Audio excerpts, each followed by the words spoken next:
Hello students, જય શ્રી કૃષ્ણ. આપણે 11th standard chapter 7 ના છેલ્લા 14 લેક્ચરો ભણી ચૂક્યા છે અને પાછળના 14 લેક્ચરોમાં આપણે અધિચ્છદીય પેશી પૂરી કરી ચૂક્યા, ચેતાપેશી પૂરી કરી ચૂક્યા અને સંયોજક પેશી આજે પૂરી થઈ જશે. રાઈટ? સંયોજક પેશીમાં આપણે વિશેષ સંયોજક પેશી ભણતા હતા અને એમાં આપણે રુધિર ચાલુ કરી ચૂક્યા છે.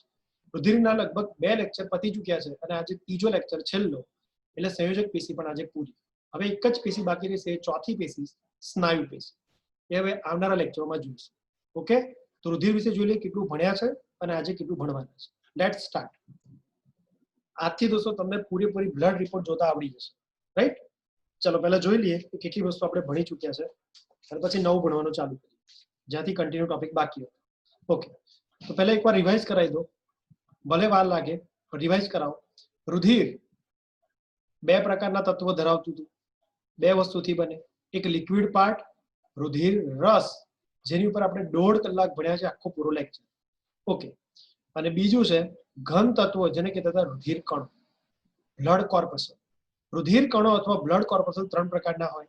એક રક્તકણ એટલે આરબીસી, બીજું રક્ત કણિકા એટલે પ્લેટલેટ અથવા ત્રાક કણો, અને ત્રીજું જે આજે ભણવાનું છે એ છે ડબ્લ્યુબીસી એટલે શ્વેત કણ.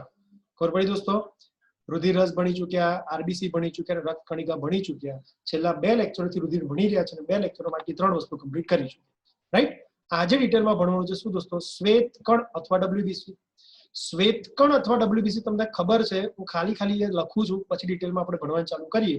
તો શ્વેત કણ અથવા ડબ્લ્યુબીસી 2 પ્રકારના હોય.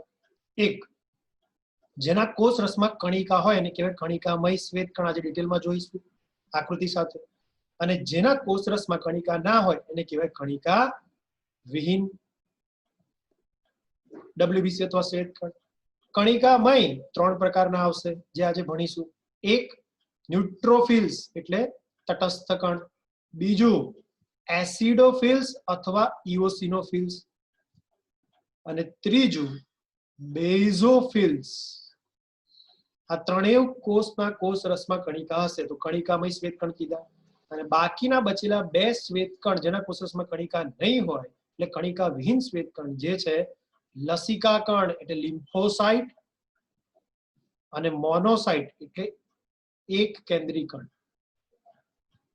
બરોબર? તો આ રીતે 1, 2, 3, 4 અને 5 પ્રકારના ડબ્લ્યુબીસી શ્વેત કણ એટલે આપણી બોડીની આર્મી, આપણા બોડીના સોલ્જર આપણે ભણવાના છે. બરોબર? એટલે ડબ્લ્યુબીસી ખતમ તો રુધિર આખું પૂરું. બરોબર? તો ચલો ચાલુ કરીએ ડબ્લ્યુબીસી. ઓકે, ચાલો. ડબ્લ્યુબીસી ના પહેલા તો અલગ અલગ નામ છે, તો નામને પહેલા જોઈ લઈએ, પછી એની મારી જે રીતે પદ્ધતિથી ભણાવવાની. એટલે 4 મુદ્દા કયા કયા? તો કે પહેલું એનું સ્ટ્રક્ચર એટલે બંધારણ રચના, બીજું એની સંખ્યા, ત્રીજું જન્મ જીવન સ્મશાન, અને ચોથું એનું કાર્ય. જોઈએ જ હમણાં. પહેલા શ્વેત કણના અલગ અલગ નામ કીધું. તમને યાદ છે? રક્તકણ ના અલગ અલગ નામ એકવાર રિપીટ કરાવો ને. રક્તકણનું મેઇન નામ ઇરિથ્રોસાઇટ, બીજું નામ આરબીસી, ત્રીજું નામ રેડ બ્લડ કોર્પસલ, ચોથું નામ લાલ રુધિર કણ. લાલ રુધિર કણ, રક્તકણ, આરબીસી, રેડ બ્લડ કોર્પસલ અને મેઇન સાયન્ટિફિક નામ ઇરિથ્રોસાઇટ. યાદ છે? રક્ત કણિકાના અલગ નામ બોલો ને એકવાર. રક્ત કણિકા, ત્રાક કણો, ત્રાક કણિકાઓ, પ્લેટલેટ અથવા થ્રોમ્બોસાઇટ. થ્રોમ્બોપ્લાસ્ટિન નામના પ્રોટીનનો સ્ત્રાવ કરે એટલે કીધેલું થ્રોમ્બોસાઇટ. ફરી એકવાર, ત્રાક કણો, ત્રાક કણિકા, રક્ત કણિકા, પ્લેટલેટ અને થ્રોમ્બોસાઇટ. આવી રીતે 4-5 નામ રક્ત કણના અને ત્રાક કણના ભણીએ. આજે ફરીથી 4-5 નામ કહું શ્વેત કણના. તો શ્વેત કણનું મેઇન નામ લ્યુકોસાઇટ. જો 3 રુધિરના કણોના મેઇન નામ તમને ખબર પડી. રક્તકણનું મેઇન નામ ઇરિથ્રોસાઇટ, રક્ત કણિકાનું મેઇન નામ થ્રોમ્બોસાઇટ, ઇરિથ્રોસાઇટ થ્રોમ્બોસાઇટ ખબર પડી. તો શ્વેત કણ ત્રીજો કોમ્પોનેન્ટ બ્લડનો, ત્રીજો ઘટક બ્લડનો, શ્વેત કણનું મેઇન નામ લ્યુકોસાઇટ. ઇરિથ્રોસાઇટ, થ્રોમ્બોસાઇટ, લ્યુકોસાઇટ. યાદ રહી ગયું? લ્યુકોસાઇટ મેઇન નામ છે શ્વેત કણનું. ચલો બીજું નામ ડબ્લ્યુબીસી. ડબ્લ્યુબીસી એટલે વ્હાઇટ બ્લડ સેલ. હા, અને સેલ કહેવાય. અને રક્તકણને હું સેલ નતો કહેતો, રેડ બ્લડ કોર્પસલ કહેતા હતા, આરબીસી કહેતા હતા, કારણ કે એ એક કણ છે, કોર્પસલ છે, એ કોષ નથી, કારણ કે રક્તકણ પાસે કોષ કેન્દ્ર નથી હોતું, કોષની આત્મા નથી હોતી. અહીંયા પર શ્વેતકણ પાસે પોતાની આત્મા હશે, પોતાની આત્મા એટલે પોતાનું કોષ કેન્દ્ર હશે, કોષની આત્મા એટલે કોષનું કોષ કેન્દ્ર. શ્વેતકણ નામના કોષ પાસે કોષનું કોષ કેન્દ્ર છે, કોષ પાસે પોતાની આત્મા છે, એટલે કોષને કોષ બોલાવવાનો હક છે, અધિકાર છે. એટલે અહીં કહીશું રેડ બ્લડ કોર્પસલ નહીં, સારું નામ લખીશું WBC એટલે white blood cell, white blood corpuscle નહીં, વ્હાઇટ બ્લડ સેલ. બહુ પરફેક્ટલી મેં તમને કીધું છે, વ્હાઇટ બ્લડ સેલ, સફેદ રંગનો કોષ, કણ નહીં, કારણ કે પોતાનું કોષ કેન્દ્ર છે, ભૂલ નહીં થાય. ઓકે, વ્હાઇટ બ્લડ સેલ, ટૂંકું નામ WBC, આનું આછું પાકું સાદું દેશી નામ શ્વેતકણ, આનું મેઇન સાયન્ટિફિક નામ લ્યુકોસાઇટ અથવા સફેદ રુધિરકણ. બરોબર, જે દેશી નામ છે કયું છે? શ્વેતકણ. સરસ, 8 નામો છે, 4-5 નામો આવડી ગયા. બરોબર, આની બહારનું કોઈ નામ નથી આનું અવેલેબલ. હા સર, તમે ક્યાંના કહો છો સફેદ રુધિરકણ, સફેદ રુધિરકણ, શ્વેત રુધિરકણ, શ્વેતકણ, એનો અર્થ કે આ લોહીમાં સફેદ રંગનો હશે? બિલકુલ નહીં દોસ્તો, ગેરસમજ છે. ખાલી નામ સફેદ રુધિરકણ આપ્યું છે, શ્વેતકણ નામ આપ્યું છે, બાકી એનો કોઈ કલર પણ નથી હોતો ને અપારદર્શક હોય છે. ખ્યાલ આવે છે? આનો કોઈ પ્રોપર પરફેક્ટ કલર નથી હોતો, આ રંગવિહીન હોય છે અને અપારદર્શક હોય છે, પહેલેથી કહી દઉં. પણ આ તો નામ આપ્યું છે શ્વેતકણ, બાકી ખરેખર સફેદ રંગનો હોતો નથી. આ બીજી ભૂલ ના થાય એટલે મેં કીધું. એક તો કોષ કેન્દ્ર હોય છે, ભૂલતા નહીં, અને બીજું સફેદ કણ કહીએ છીએ પણ સફેદ રંગનો હોતો નથી, રંગ હોતો જ નથી, રંગવિહીન છે. Are you getting my point friends? Okay, ચાલો હવે જોઈ લઈએ કઈ પદ્ધતિથી આપણે આને ભણવાના છે. જે રીતે શ્વેતકણ, જે રીતે રક્તકણ ભણ્યા, રક્તકણિકા ભણ્યા, એ રીતે આને ભણીશું. કઈ રીતે? તો કે નંબર 1, આનું સ્ટ્રક્ચર, બંધારણ અથવા રચના. ઓકે, જેવું એ પૂરી થાય એટલે નંબર 2, શ્વેતકણ 1 cm બ્લડમાં, 0.001 ml બ્લડમાં, થોડા ટીપા બ્લડમાં કેટલા શ્વેતકણ હોય. નંબર 3, ક્યાં બને, કેટલું જીવે અને ક્યાં એનું વિઘટન થાય. અને છેલ્લું આનું કામ શું. એક વાત કહું, આની રચના તો અલગથી ભણાવીશ અત્યારે, આની સંખ્યા પણ આપણે અલગથી જોઈશું અત્યારે, પણ આનો જન્મ, જીવન અને વિઘટન અને એનું કામ એક સાથે જોઈશું. બે મુદ્દાને એક ટેબલમાં, એક પૂરેપૂરા ચાર્ટ કે ટેબલ સ્વરૂપે હમણાં લખાવતો જઈશ, ભણાવતો જઈશ. એમાં શ્વેતકણના 5 પ્રકારો ભણીશું. ત્યાં ખબર પડી? એટલે શ્વેતકણના 5 પ્રકાર હું જયારે ડિટેલમાં કહીશ, બધાના કેરેક્ટર, અલગ અલગ લક્ષણો, ત્યારે એની સાથે જ આપણે કેટલું જીવે, કેટલી સાઈઝ, ક્યાં બને, ક્યાં વિઘટન થાય અને શું કામ કરે, 5 નું એક સાથે જોઈશું. બરોબર, એટલે આ બે મુદ્દા એક સાથે લઈશું, ત્રીજો ને ચોથો. ઓકે, લેટ્સ સ્ટાર્ટ WBC ની રચના, સ્ટ્રક્ચર અથવા બંધારણ, કે WBC હોય કેવું. સાંભળજો ધ્યાનથી. તો પહેલી રચના. WBC નું મેં પહેલા જ કીધું કે કોઈ કલર નથી હોતો, આ રંગવિહીન રચના છે અને અનિશ્ચિત આકારની છે. WBC નો કોઈ નિશ્ચિત આકાર નથી હોતો. તમને યાદ છે, રક્તકણનો આકાર ગોળાકાર હતો. શ્વેતકણ કોઈ નિશ્ચિત આકારના હોતા નથી અને રક્તકણ લાલ રંગના હતા. શ્વેતકણ રંગવિહીન છે, અપારદર્શક છે. રંગવિહીન, અપારદર્શક અને અનિશ્ચિત આકારના કોષ એટલે શ્વેતકણ. ભૂલ ના કરતા, મારી સાથે લખતા જ. કલર લેશે એટલે રંગવિહીન છે. એવું ના સમજશો રંગ વગરના છે એટલે પાણી જેવા છે, આર પાર દેખી શકાય. દોસ્તો ઓપેક છે એટલે અપારદર્શક છે. એટલે આ લોકો અપારદર્શક છે, રંગ નથી કોઈ, અનિશ્ચિત આકારના છે. કેમ અનિશ્ચિત આકારના છે એનો અર્થ કહું તમને. કેમ ભગવાને રક્તકણને ગોળ બનાવ્યા અને શ્વેતકણને ગમે તેવો આકાર આપી દીધો? અલગ અલગ પ્રકારના 5 શ્વેતકણ અલગ અલગ આકારના હશે. પોતાનો આકાર બદલવાની પણ આ લોકો પાસે ક્ષમતા. કેમ? તો કે એક વાત કહું, હમણાં થોડી વારમાં આના પછી હું એક એનિમેશન દેખાડીશ, એમાં તમને કમ્પ્લીટ ખબર પડશે કેમ ભગવાન આને આવું વરદાન આપ્યું છે. કહું તમને, સાંભળજો પહેલા. શ્વેત રક્તકણ હોય ને તો રક્તકણને તો આ રુધિરવાહિનીમાં જ વહેતા રહેવાનું છે. એટલે રક્તકણ કેવા આકારના? તો કે ગોળ આકારના. ખબર પડી?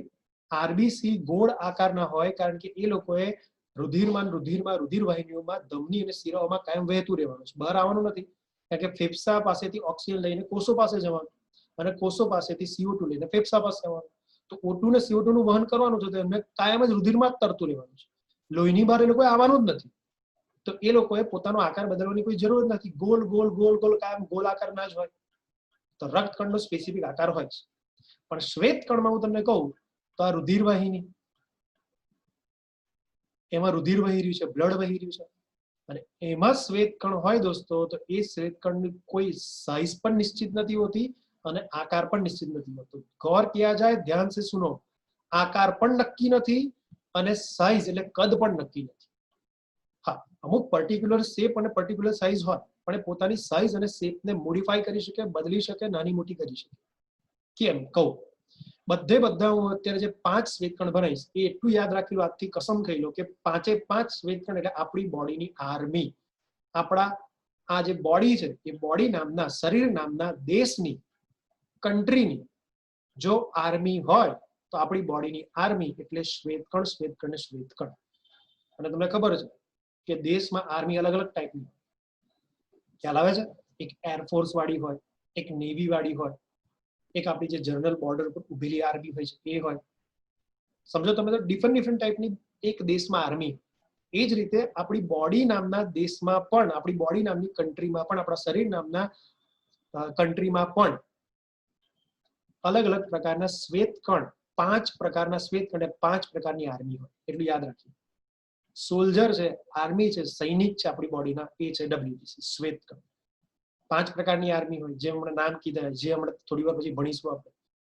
હા, તો વિચાર કરો, આ લોકો આર્મી છે, આ લોકો લડવાનું છે. આપણી બોડીમાં કોઈ બેક્ટેરિયા નામનો આતંકવાદી આવે, આપણા બોડી નામના દેશમાં કોઈ વાયરસ નામનો કોઈ આતંકવાદી આવે, કોઈ ફૂગ, કોઈ પ્રજીવ, કોઈ કૃમિ, કાં તો કોઈ ઝેરી દ્રવ્યો નામની કોઈ પણ વસ્તુ, ખરાબ, હાનિકારક, નુકસાન કરતી વસ્તુ આપણી બોડીમાં, એને આપણે આતંકવાદીમાં. તો બહારથી ફોરેન મટીરિયલ આવ્યું, લાઈક બેક્ટેરિયા, વાયરસ, ફૂગ, પ્રજીવ, કોઈ બીજો સૂક્ષ્મજીવ કાં તો કૃમિ, એ બોડીમાં આવ્યું અને એવા આતંકવાદીઓ બોડીને ખરાબ કરે તો બોડી નામના દેશની આર્મી એટલે ડબ્લ્યુબીસી જાગૃત થાય કે ના થાય? એ વાયરસ, બેક્ટેરિયા, ફૂગ, પ્રજીવ, કૃમિ ને મારે કે ના મારે? ખબર પડી? તો 5 પ્રકારની આર્મી 5 અલગ અલગ સ્ટાઇલથી આપણા દુશ્મનોને, આપણા વાયરસ, બેક્ટેરિયા, ફૂગ, પ્રજીવો અને કૃમિને બોડીમાં ઘૂસે, રોગકારકને મારે. ખ્યાલ આવ્યો? તો શું એવું નક્કી હોય કે આતંકવાદી કોઈ ફિક્સ જગ્યાએથી આવશે? કોઈ કઈથી આવે, કોઈ કઈથી આવે, કોઈ અહીંથી આવે? કોરોના વાયરસ કઈથી આવે છે હજી લગી નહીં ખબર પડતી. ખ્યાલ આવે છે? કઈ ઓપનિંગ ફેસ ઉપર જેટલા પણ ઓપન ભાગ છે, જ્યાંથી ડ્રોપલેટ નીકળી શકે, લિક્વિડ પાર્ટ નીકળી શકે, કોન્ટેક્ટમાં આવી શકે, એવી જગ્યાએથી ઘૂસી જાય છે. માસ્ક પહેરો છતાંય કોઈ પ્રોટેક્શન નથી ડોક્ટરોને.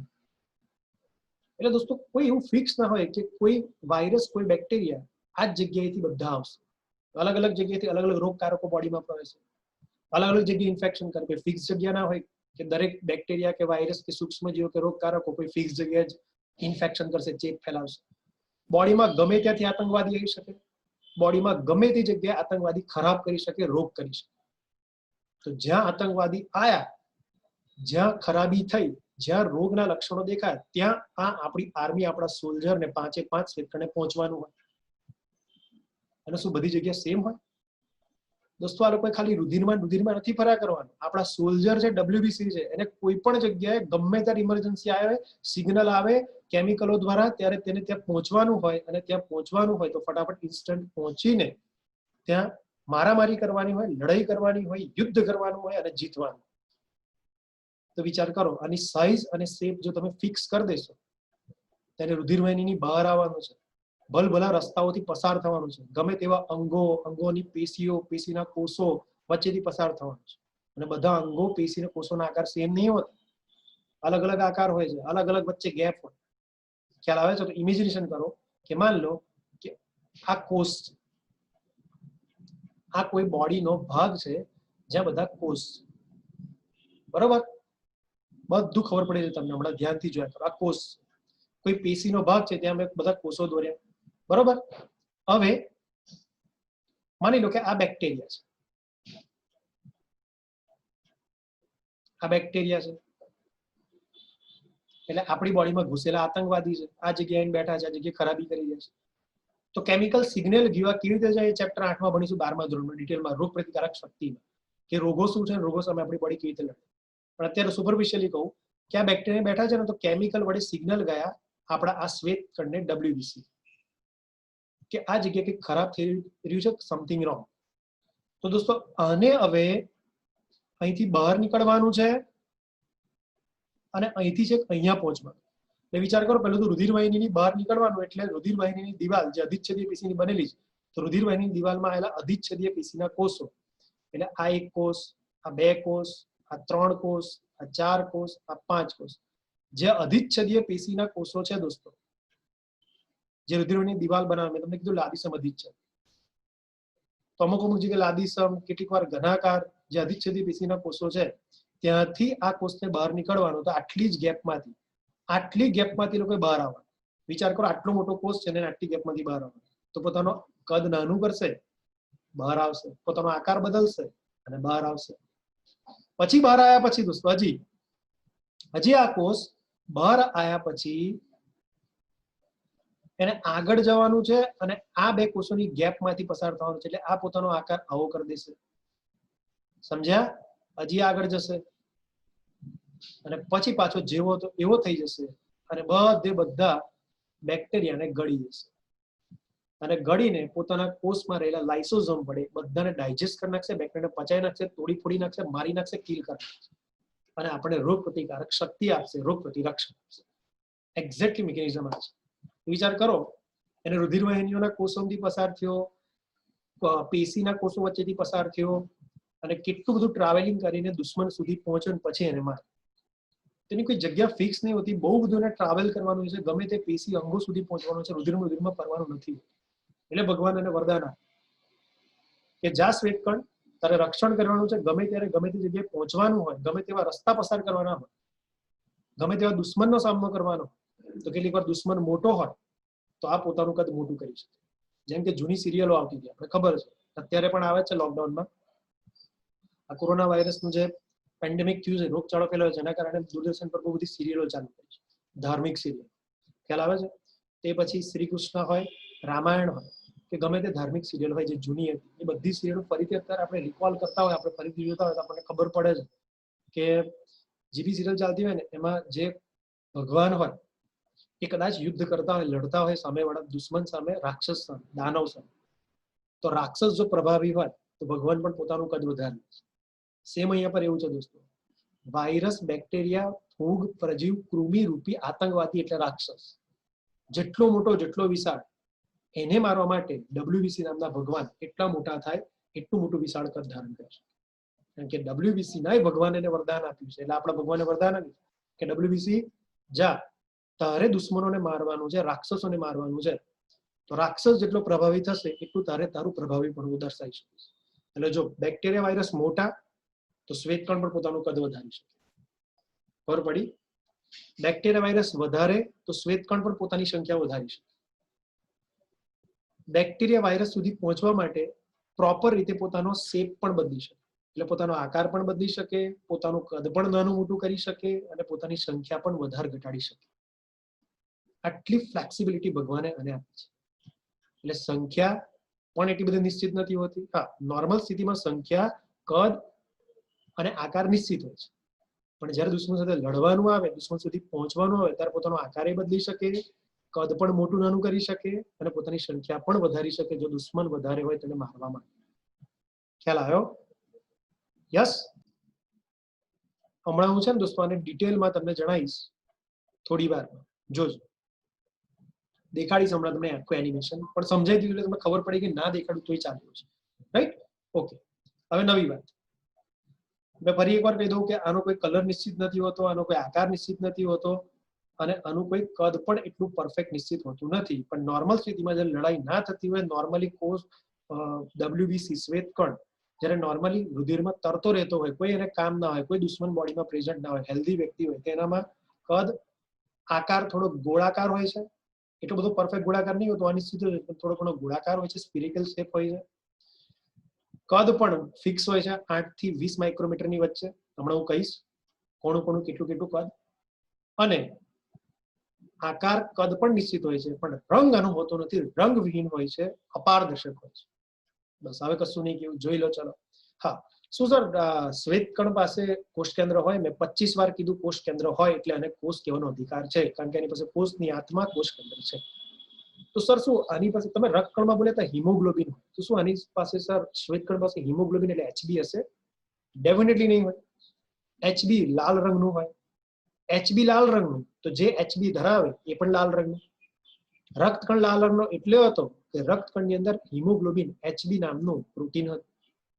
અહીંયા પર શ્વેતકણ લાલ રંગનું નથી, કારણ કે શ્વેતકણ પાસે એચબી હિમોગ્લોબિન હોય નહીં.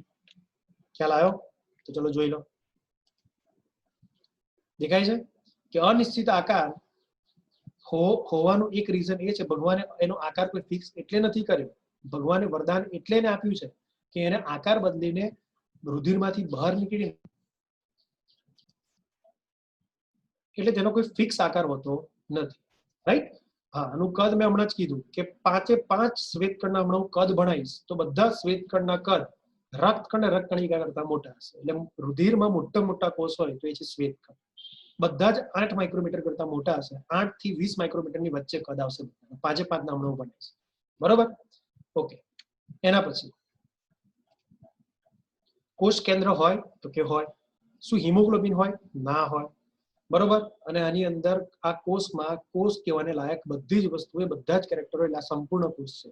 આની અંદર કોષ કેન્દ્ર, કણાસૂત્ર, ગોલ્ગીકાય, અંતઃકોષરસ ઝાડ, કોષમાં જેટલી અંગિકા હોય બધી જ અંગિકામાં જોવા મળે. એટલે આ કોષ બધી અંગિકાઓ ધરાવે, આ કોષ સંપૂર્ણ કોષરસ ધરાવે, આ કોષ સારું એવું પરફેક્ટ મેચ્યોર પરિપક્વ કોષ કેન્દ્ર ધરાવે. તો કોષ પાસે જેટલું જોઈએ બધું કોષ આ શ્વેતકણ પાસે હોય છે. એટલે શ્વેતકણ એક સંપૂર્ણ કોષ છે. રક્તકણ જેવો અધૂરો કોષ નથી. શ્વેતકણ સંપૂર્ણ કોષ છે, બધી જ અંગિકા, સંપૂર્ણ કોષરસ અને સારો કોષ કેન્દ્ર ધરાવે. હિમોગ્લોબિન હોતું નથી, રંગ વગરનું હોય છે, આકાર નિશ્ચિત હોતો નથી, પોતાનો આકાર બદલીને અને પોતાનું કદ બદલીને પેશી કોષો વચ્ચે ફરી શકે, રક્ષણ કરી શકે, અને કદ 8 માઇક્રોમીટર થી 20 માઇક્રોમીટરની વચ્ચે હોય. બરોબર? પણ એ પણ કદ પોતાનું મોટું કરી શકે જો દુશ્મન મોટો હોય તો. કદમાં તે પોતાનું થોડુંક વેરિએશન લાવી શકે, ફેરફાર કરી શકે, નાનું મોટું કરી શકે. હવે મારે કશું જ કેવું નથી.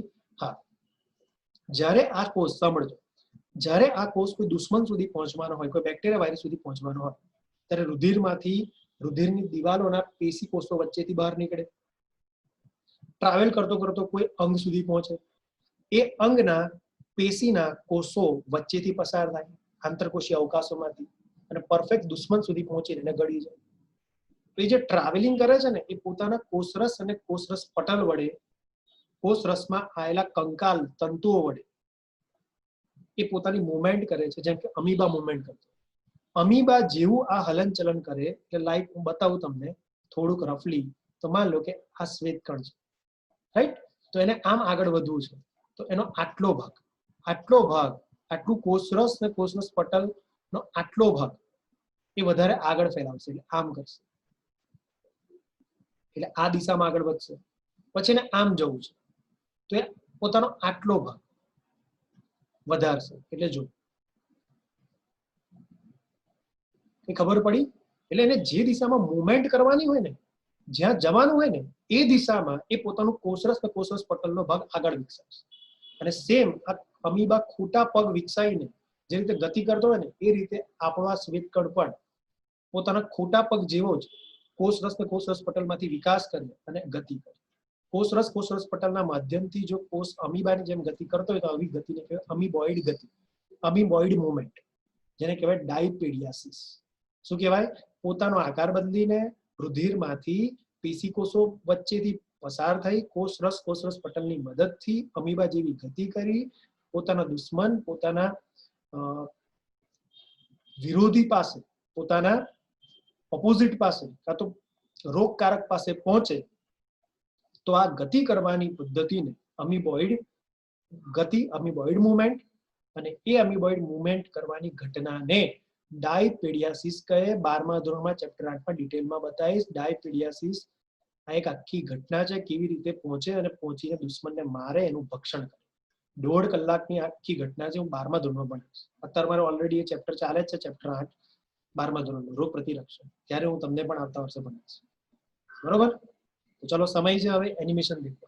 તો જોઈ લો, આ શ્વેતકણ આવ્યો, રુધિરવાહિની માંથી બહાર આવ્યો, કેવી રીતે બહાર આવે છે ધ્યાનથી દેખો, ફરીથી દેખાડું, દેખાય છે? બહાર આવ્યો, એ બહાર આવે છે તો બે અધિચ્છદીય કોષોની વચ્ચેથી પસાર થઈને બહાર આવે છે, અને આ દુશ્મનો જે છે બેક્ટેરિયા, એ બેક્ટેરિયાને ગળી જશે. જો દેખાય છે, પોતાનો આકાર બદલ્યો, પોતાનું કદ બદલ્યું, અને મસ્ત ફ્લેક્સિબિલિટી સાથે એ રુધિર વાહિનીમાંથી બહાર આવ્યો, પેશી કોષો વચ્ચે આવ્યો, અને પેશી કોષો વચ્ચે રહેલા બેક્ટેરિયાને ખાઈ ગયો, અને અંદરના લાઇસોસોમ વડે આખા બેક્ટેરિયાને તોડી ફોડી નાખ્યો, માર નાખ્યો. બરોબર? આપણો શ્વેતકણ એવી ગતિ કરે છે જે ગતિ અમીબા ગતિ કરતો હોય, લાઈક ધીસ. અમીબા કેવી ગતિ કરે? પોતાના ખોટા પગ વિકસાવીને. એ રીતે આપણો શ્વેતકણ પર આ રીતે ગતિ કરતો હોય એટલે એને કહેવાય અમીબોઇડ મુવમેન્ટ. અમીબા જેવી ગતિ કરતો શ્વેતકણ. અને જે દુશ્મન સુધી પહોંચે છે એ ઘટનાને કહેવાય ડાયપેડિયાસિસ. ફરીવાર નહીં કહું, પરફેક્ટ સમજાઈ દીધું. બરોબર? ચલો, તો વચન મુજબ રચના પૂરી. નંબર 2 વચન મુજબ સંખ્યા. કેટલી હોય શ્વેતકણની સંખ્યા? 1 cm. તો અમુક ટીપા બ્લડ લીધું એટલે 0.001 ml અથવા 1 ક્યુબિક મિલીમીટર 1 cm બ્લડ લીધું પેશન્ટ. અને 1 cm બ્લડમાં માઇક્રોસ્કોપમાં 1 cm રુધિરમાં આપણે 1 cm રુધિરમાં આપણે શ્વેતકણની સંખ્યા ગણવા ગયા તો 4000 થી 11000. પહેલા બોલી ચૂક્યો છું પણ ધીમે ધીમે એટલે બોલે થોડી ફિલિંગ આવે. 4000 થી 11000 ની સંખ્યા હોય. યાદ રહી ગયું? કેટલી? 1 cm બ્લડમાં 4000 થી 11000. હવે મને એવું કહો, તમને આ બધું જ ખબર છે, આરબીસી ની સંખ્યા કેટલી હતી? પુરુષ હોય તો 50 લાખ અને સ્ત્રી હોય તો 45 લાખ પર cm. 1 cm લોહીમાં 50 45 લાખ રક્તકણો હતા. રક્તકણિકા દોસ્તો 1 cm બ્લડમાં કેટલી હતી? તો કહેવા જાઉં તો 1 cm બ્લડમાં 2.5 લાખ થી 5 લાખની આસપાસ, 2.5 લાખ 4 લાખ કે 5 લાખ ની આસપાસ સંખ્યા. તો લાખોમાં છે. રક્તકણિકા લાખોમાં છે, પણ શ્વેતકણ 1 cm બ્લડમાં એટલા જ લોહીમાં શ્વેતકણ હજારોમાં છે. 4000 જગ્યાએ. એટલે સૌથી ઓછામાં ઓછા કણ હોય ને તો શ્વેતકણ. રુધિરમાં સૌથી ઓછી માત્રામાં આવેલા કણ છે, કોષો છે, તો એ કણ શ્વેતકણ, WBC. એટલે હજારોમાં છે, પેલા ઉપરવાળા લાખોમાં છે. સરસ, આટલું ખબર પડી ગઈ. નેક્સ્ટ દોસ્તો, તો તમને એટલું ખબર પડી ગઈ કે રક્તકણ 600 હોય તેની સામે એક જ શ્વેતકણ હોય. રેશિયો રક્ત અને શ્વેતકણની કમ્પેરિઝન કરવા જાવ લોહીમાં તો એક શ્વેતકણની સામે 600 આરબીસી હોય. ભૂલતાના MCQ છે. WBC ને રેશિયોનો કેટલો હોય? WBC જેમ RBC નો રેશિયો કેટલો? WBC જેમ RBC 1:600. ખબર પડી? WBC અને RBC નો રેશિયો 1:600. ખબર પડી? એક WBC સામે 600 RBC. હવે હું બીજી વાર નહીં. થઈ ગયું? ઓકે, નેક્સ્ટ થોડાક વર્ડ ભણાવીએ. શ્વેતકણ તમને ખબર છે મોટા ભાગે લાલ અસ્થિમજ્જા બને. આખું લોહી લાલ અસ્થિમજ્જા બને તો આ શ્વેતકણમાં લાલ અસ્થિમજ્જા જ બને. આખું ભણી ગયા છે પહેલા લેક્ચરમાં. તો અસ્થિમજ્જામાં સ્તંભ કોષો વડે શ્વેતકણ બનવાની ક્રિયાને કહેવાય લ્યુકોપોએસિસ. લખી રાખો મારી સાથે, લખતા જાઓ ધીમે ધીમે. બોલો, શ્વેતકણ બનવાની ક્રિયાને, શ્વેતકણના નિર્માણની પ્રક્રિયાને લ્યુકોપોએસિસ કે. થઈ ગયું? ઓકે. નોર્મલી શ્વેતકણની સંખ્યા 1 cm લોહીમાં 4000 થી 11000 હોવી જોઈએ. હવે એક વાત કહું, માન લો કે તમારી બોડીમાં, તમે વિચારો જાતે જવાબ આપો, તમારી બોડીમાં દુશ્મન આવ્યા. દુશ્મન જેવા તમારી બોડીમાં પ્રવેશે, લાઈક વાયરસ, બેક્ટેરિયા, તો તમારી અંદર, તમારી બોડીમાં આતંકવાદી આવે, તમારા બોડી નામના દેશમાં આતંકવાદી આવે, તો શું તમારી બોડીની આર્મી 4000 થી 11000 ની વચ્ચે જ રાખવી જોઈએ? જેટલી છે એટલી જ રાખવી જોઈએ કે બોર્ડર પર સંખ્યા વધારવી જોઈએ? સૈનિકો વધારવા જોઈએ તમારા દેશમાં કે જેટલા છે એટલા જ રાખવા જોઈએ? સૈનિકો ડેફિનેટલી દોસ્તો, જો આતંકવાદી દેશમાં આવે તો દેશમાં સૈનિકો વધારવા જોઈએ પ્રોટેક્શન માટે. તો સિમ્પલ છે. આથી યાદ રાખજો, જ્યારે તમારી બોડીમાં કોઈ વાયરસ, બેક્ટેરિયા કે કોઈ રોગકારક આવે, તમને રોગ કરે, તમારી અંદર ખરાબી કરે, નુકસાન કરે, તો જબ ઇન્ફેક્શન लगेगा, જ્યારે કોઈ ચેપ લાગશે, ત્યારે બોડીમાં આપણી આર્મીની સંખ્યા વધશે, શ્વેતકણની સંખ્યા વધશે, સ્લાઇટલી વધી જાય. સૈનિકો વધી જાય પ્રોટેક્શન માટે, મારામારી માટે, યુદ્ધ માટે, આપણા રક્ષણ માટે. એટલે આપણા શરીર, આપણી બોડી નામના દેશમાં શ્વેતકણ વધ્યા તો યાદ રાખજો આપણી બોડીમાં સમથિંગ રોંગ, કોઈક ઇન્ફેક્શન છે, કોઈક વાયરસ, બેક્ટેરિયાનો ચેપ છે. બરોબર પડી? એટલે આજથી ખબર પડી ગઈ તમને, જ્યારે પણ બ્લડ રિપોર્ટ તમને કઢાવવાનું કે ડોક્ટર, હવે તો આખો ટ્રેન્ડ થઈ ગયો છે, એક સિસ્ટમ બની ગઈ છે. તમે ડોક્ટર પાસે ગયા, કોઈ શરદી ખાંસી કે તાવ આવ્યો નાનામાં નાનો, તોય તમે ડોક્ટર પાસે જાઓ, ડોક્ટર પાસે બેસો ને તો 2-5 મિનિટ ડોક્ટર તપાસશે અને સીધું લખી કાઢશે, બ્લડ રિપોર્ટ કરાય. તમને પેરાસિટામોલ, થોડીક એન્ટીબાયોટિક, 2-3 દવા આલ દેશે અને કહી દેશે 2 દિવસમાં કોર્સ પૂરો કરજો અને સાથે બ્લડ રિપોર્ટ કરાવી દઈએ. તમે થોડું બ્લડ આપીને આવશો લેબમાં, બ્લડ રિપોર્ટ કરાવવા આવશો અને પછી બીજા દિવસે કાં તો એ જ દિવસે સાંજે બ્લડ રિપોર્ટ લેવા જશો. બ્લડ રિપોર્ટ લઈને આવો એટલે ડોક્ટર કહેતા હોય છે કે બ્લડ રિપોર્ટ કઢાવી લો ને પછી બ્લડ રિપોર્ટ મને દેખાડવા. તો તમે બ્લડ રિપોર્ટ કઢાયા પછી તમે પાછા ડોક્ટરને બતાવવા જાઓ કે જો અમારો બ્લડ રિપોર્ટ છે. તો ડોક્ટર આમ જોતા હોય, જ્યારે બ્લડ રિપોર્ટ દેખતા હોય ને તો બ્લડ રિપોર્ટ આમ દેખીને સીધું કહી દેતા હોય કે તમને વાયરલ ઇન્ફેક્શન છે. તો ડોક્ટર બ્લડ રિપોર્ટમાં દેખે છે શું કે જેનાથી એમને ખબર પડી કે તમને વાયરલ ઇન્ફેક્શન કે બેક્ટેરિયલ ઇન્ફેક્શન છે, કોઈક ઇન્ફેક્શન છે, કોઈક ચેપ છે, તમારી બોડીમાં કોઈક રોગકારક પેસી ગયો છે જે તમારી અંદર ખરાબ કરી રહ્યો છે. ડોક્ટરને ખબર કઈ દીધી, કાગળમાં એવું લખેલું તો હોય ને. બસ તે બ્લડ રિપોર્ટમાં કશું જ નહીં. ડોક્ટર જોવે શ્વેતકણની સંખ્યા, આપણા સોલ્જર, આપણા સૈનિકો, આપણા આર્મીની સંખ્યા, આપણા કમાન્ડોની સંખ્યા. જ્યારે આપણા બોડીમાં શ્વેતકણ 4000 થી 11000 ની વચ્ચે ના હોય, 1 cm બ્લડમાં 11000 કરતા શ્વેતકણ વધી જાય, સામાન્ય નોર્મલ શ્વેતકણની સંખ્યા 11000 કરતા વધી જાય, ઇટ ઇઝ કન્ફર્મ લગભગ 99.99% તમારી બોડીમાં ઇન્ફેક્શન છે, ચેપ છે, રોગકારક તમારી બોડીમાં નુકસાન કર્યો છે, તમને રોગ થવાની તૈયારી છે. ખબર પડી? તો ડોક્ટર આ દેખતા, આથી તમને દેખતા આવડી ગયું. તમે બીમાર પડ્યા, તમે ડોક્ટર પાસે ગયા, ડોક્ટરે બ્લડ રિપોર્ટ કરાવડાવ્યો. જેવો બ્લડ રિપોર્ટ તમે કાઢ્યો, બ્લડ રિપોર્ટ કાઢતાની અંદર તમે લેવા ગયા બ્લડ રિપોર્ટને, જેવો બ્લડ રિપોર્ટ લેવો ને તો તમે સીધું જ આરબીસી, ડબ્લ્યુબીસી અને રક્ત કણિકાની સંખ્યા જુઓ. તમને ડબ્લ્યુબીસી ની સંખ્યા જો 4000 થી 11000 ની વચ્ચે ના હોય 1 cm બ્લડમાં, અને જો 11000 કરતા વધી જાય તો ઇટ ઇઝ કન્ફર્મ. તમે સમજી લો, ડોક્ટર પાસે લઈ જશો રિપોર્ટ તો ડોક્ટર એક જ વાક્ય બોલવાનું, તમને ઇન્ફેક્શન છે, તમને કોઈ ચેપ છે. ખ્યાલ આવ્યો? તે વાત કન્ફર્મ છે. તો સર જ્યારે ચેપ લાગે ત્યારે આપણી બોડીમાં શ્વેતકણ વધે, 11000 કરતા શ્વેતકણ વધી જાય 1 cm બ્લડમાં, 0.001 ml બ્લડ. તો સર એને શું કહેવાય? નોર્મલ સામાન્ય શ્વેતકણ વધે તેને કહેવાય લ્યુકોસાઇટોસિસ. ભૂલ ના કરતા, નંબર 2 ડેફિનેશન લખો. જ્યારે સામાન્ય ડબ્લ્યુબીસી, તમે વ્યવસ્થિત લખજો, હું ટૂંકમાં લખું છું, સામાન્ય ડબ્લ્યુબીસી ની સંખ્યા સ્લાઇટલી વધે, થોડીક ઘણી વધી જાય, તો બોડીમાં, શરીરમાં કોઈ ચેપ ફેલાયો છે, રોગકારક વડે ચેપ ફેલાવાની સ્થિતિ છે, તેમ કહેવાય. શ્વેતકણ સામાન્ય રીતે થોડીક સંખ્યામાં વધે તો એ ઘટનાને કહેવાય લ્યુકોસાઇટોસિસ. ફરી એકવાર બોલું, તમે તમારી ભાષામાં લખો. લ્યુકોસાઇટોસિસ એટલે સામાન્ય શ્વેતકણની સંખ્યા, સામાન્ય સંખ્યા કરતા, સામાન્ય શ્વેતકણની સંખ્યા સામાન્ય વેલ્યુ કરતા, નોર્મલ વેલ્યુ કરતા થોડી ઘણી વધે. સામાન્ય શ્વેતકણની સંખ્યા થોડીક વધી જાય, 11000 કરતા થોડીક વધી જાય, તો આ સ્થિતિને લ્યુકોસાઇટોસિસ કહે છે. અને જ્યારે લ્યુકોસાઇટોસિસ થાય ત્યારે સમજવું કે શરીરમાં કોઈ ચેપ ફેલાઈ રહ્યો છે, ચેપગ્રસ્ત સ્થિતિ સર્જાઈ છે કોઈ રોગકારક વડે. તમે તમારી ભાષામાં લખી શકો. થઈ ગયું? ઓકે સર, કેટલીક વાર એવું બને કે શ્વેતકણ જેટલા હોય એની કરતા ઘટી જાય. બને દોસ્તો. મોટા ભાગે સૈનિકો જ્યારે આતંકવાદી બોડીમાં આવે ત્યારે સૈનિકો વધવા જોઈએ, તો મોટા ભાગે વધતા જ. તો નોર્મલ સ્થિતિમાં 4000 થી 11000, કોઈ આતંકવાદી આવે ત્યારે 11000 કરતા વધી જાય. અમુક સંખ્યામાં જ મેં લખાવ્યું તમને, થોડીક ઘણી માત્રામાં વધે, બહુ એટલું સડનલી લાખોમાં ના થઈ જાય. 11000 હોય તો 20000, 25000, 50000 1 cm બ્લડમાં 25000, 50000 શ્વેતકણ થઈ શકે. સામાન્ય શ્વેતકણ, નોર્મલ, મેચ્યોર, પરિપક્વ શ્વેતકણ. જ્યારે દુશ્મન અંદર આવે ત્યારે, આતંકવાદી અંદર આવે, પણ 2 લાખ, 4 લાખ, 10 લાખ 1 cm બ્લડમાં 2 લાખ, 2.5 લાખ, 10 લાખ શ્વેતકણ થઈ ગયા. તે નોર્મલ શ્વેતકણ નહીં, અસામાન્ય શ્વેતકણ હશે. એ બહુ જ પાગલ થઈ ગયા છે, ગાડા થઈ ગયા છે, અને દેહ ધનાધન કોઈનો કંટ્રોલ જ નથી એમની ઉપર.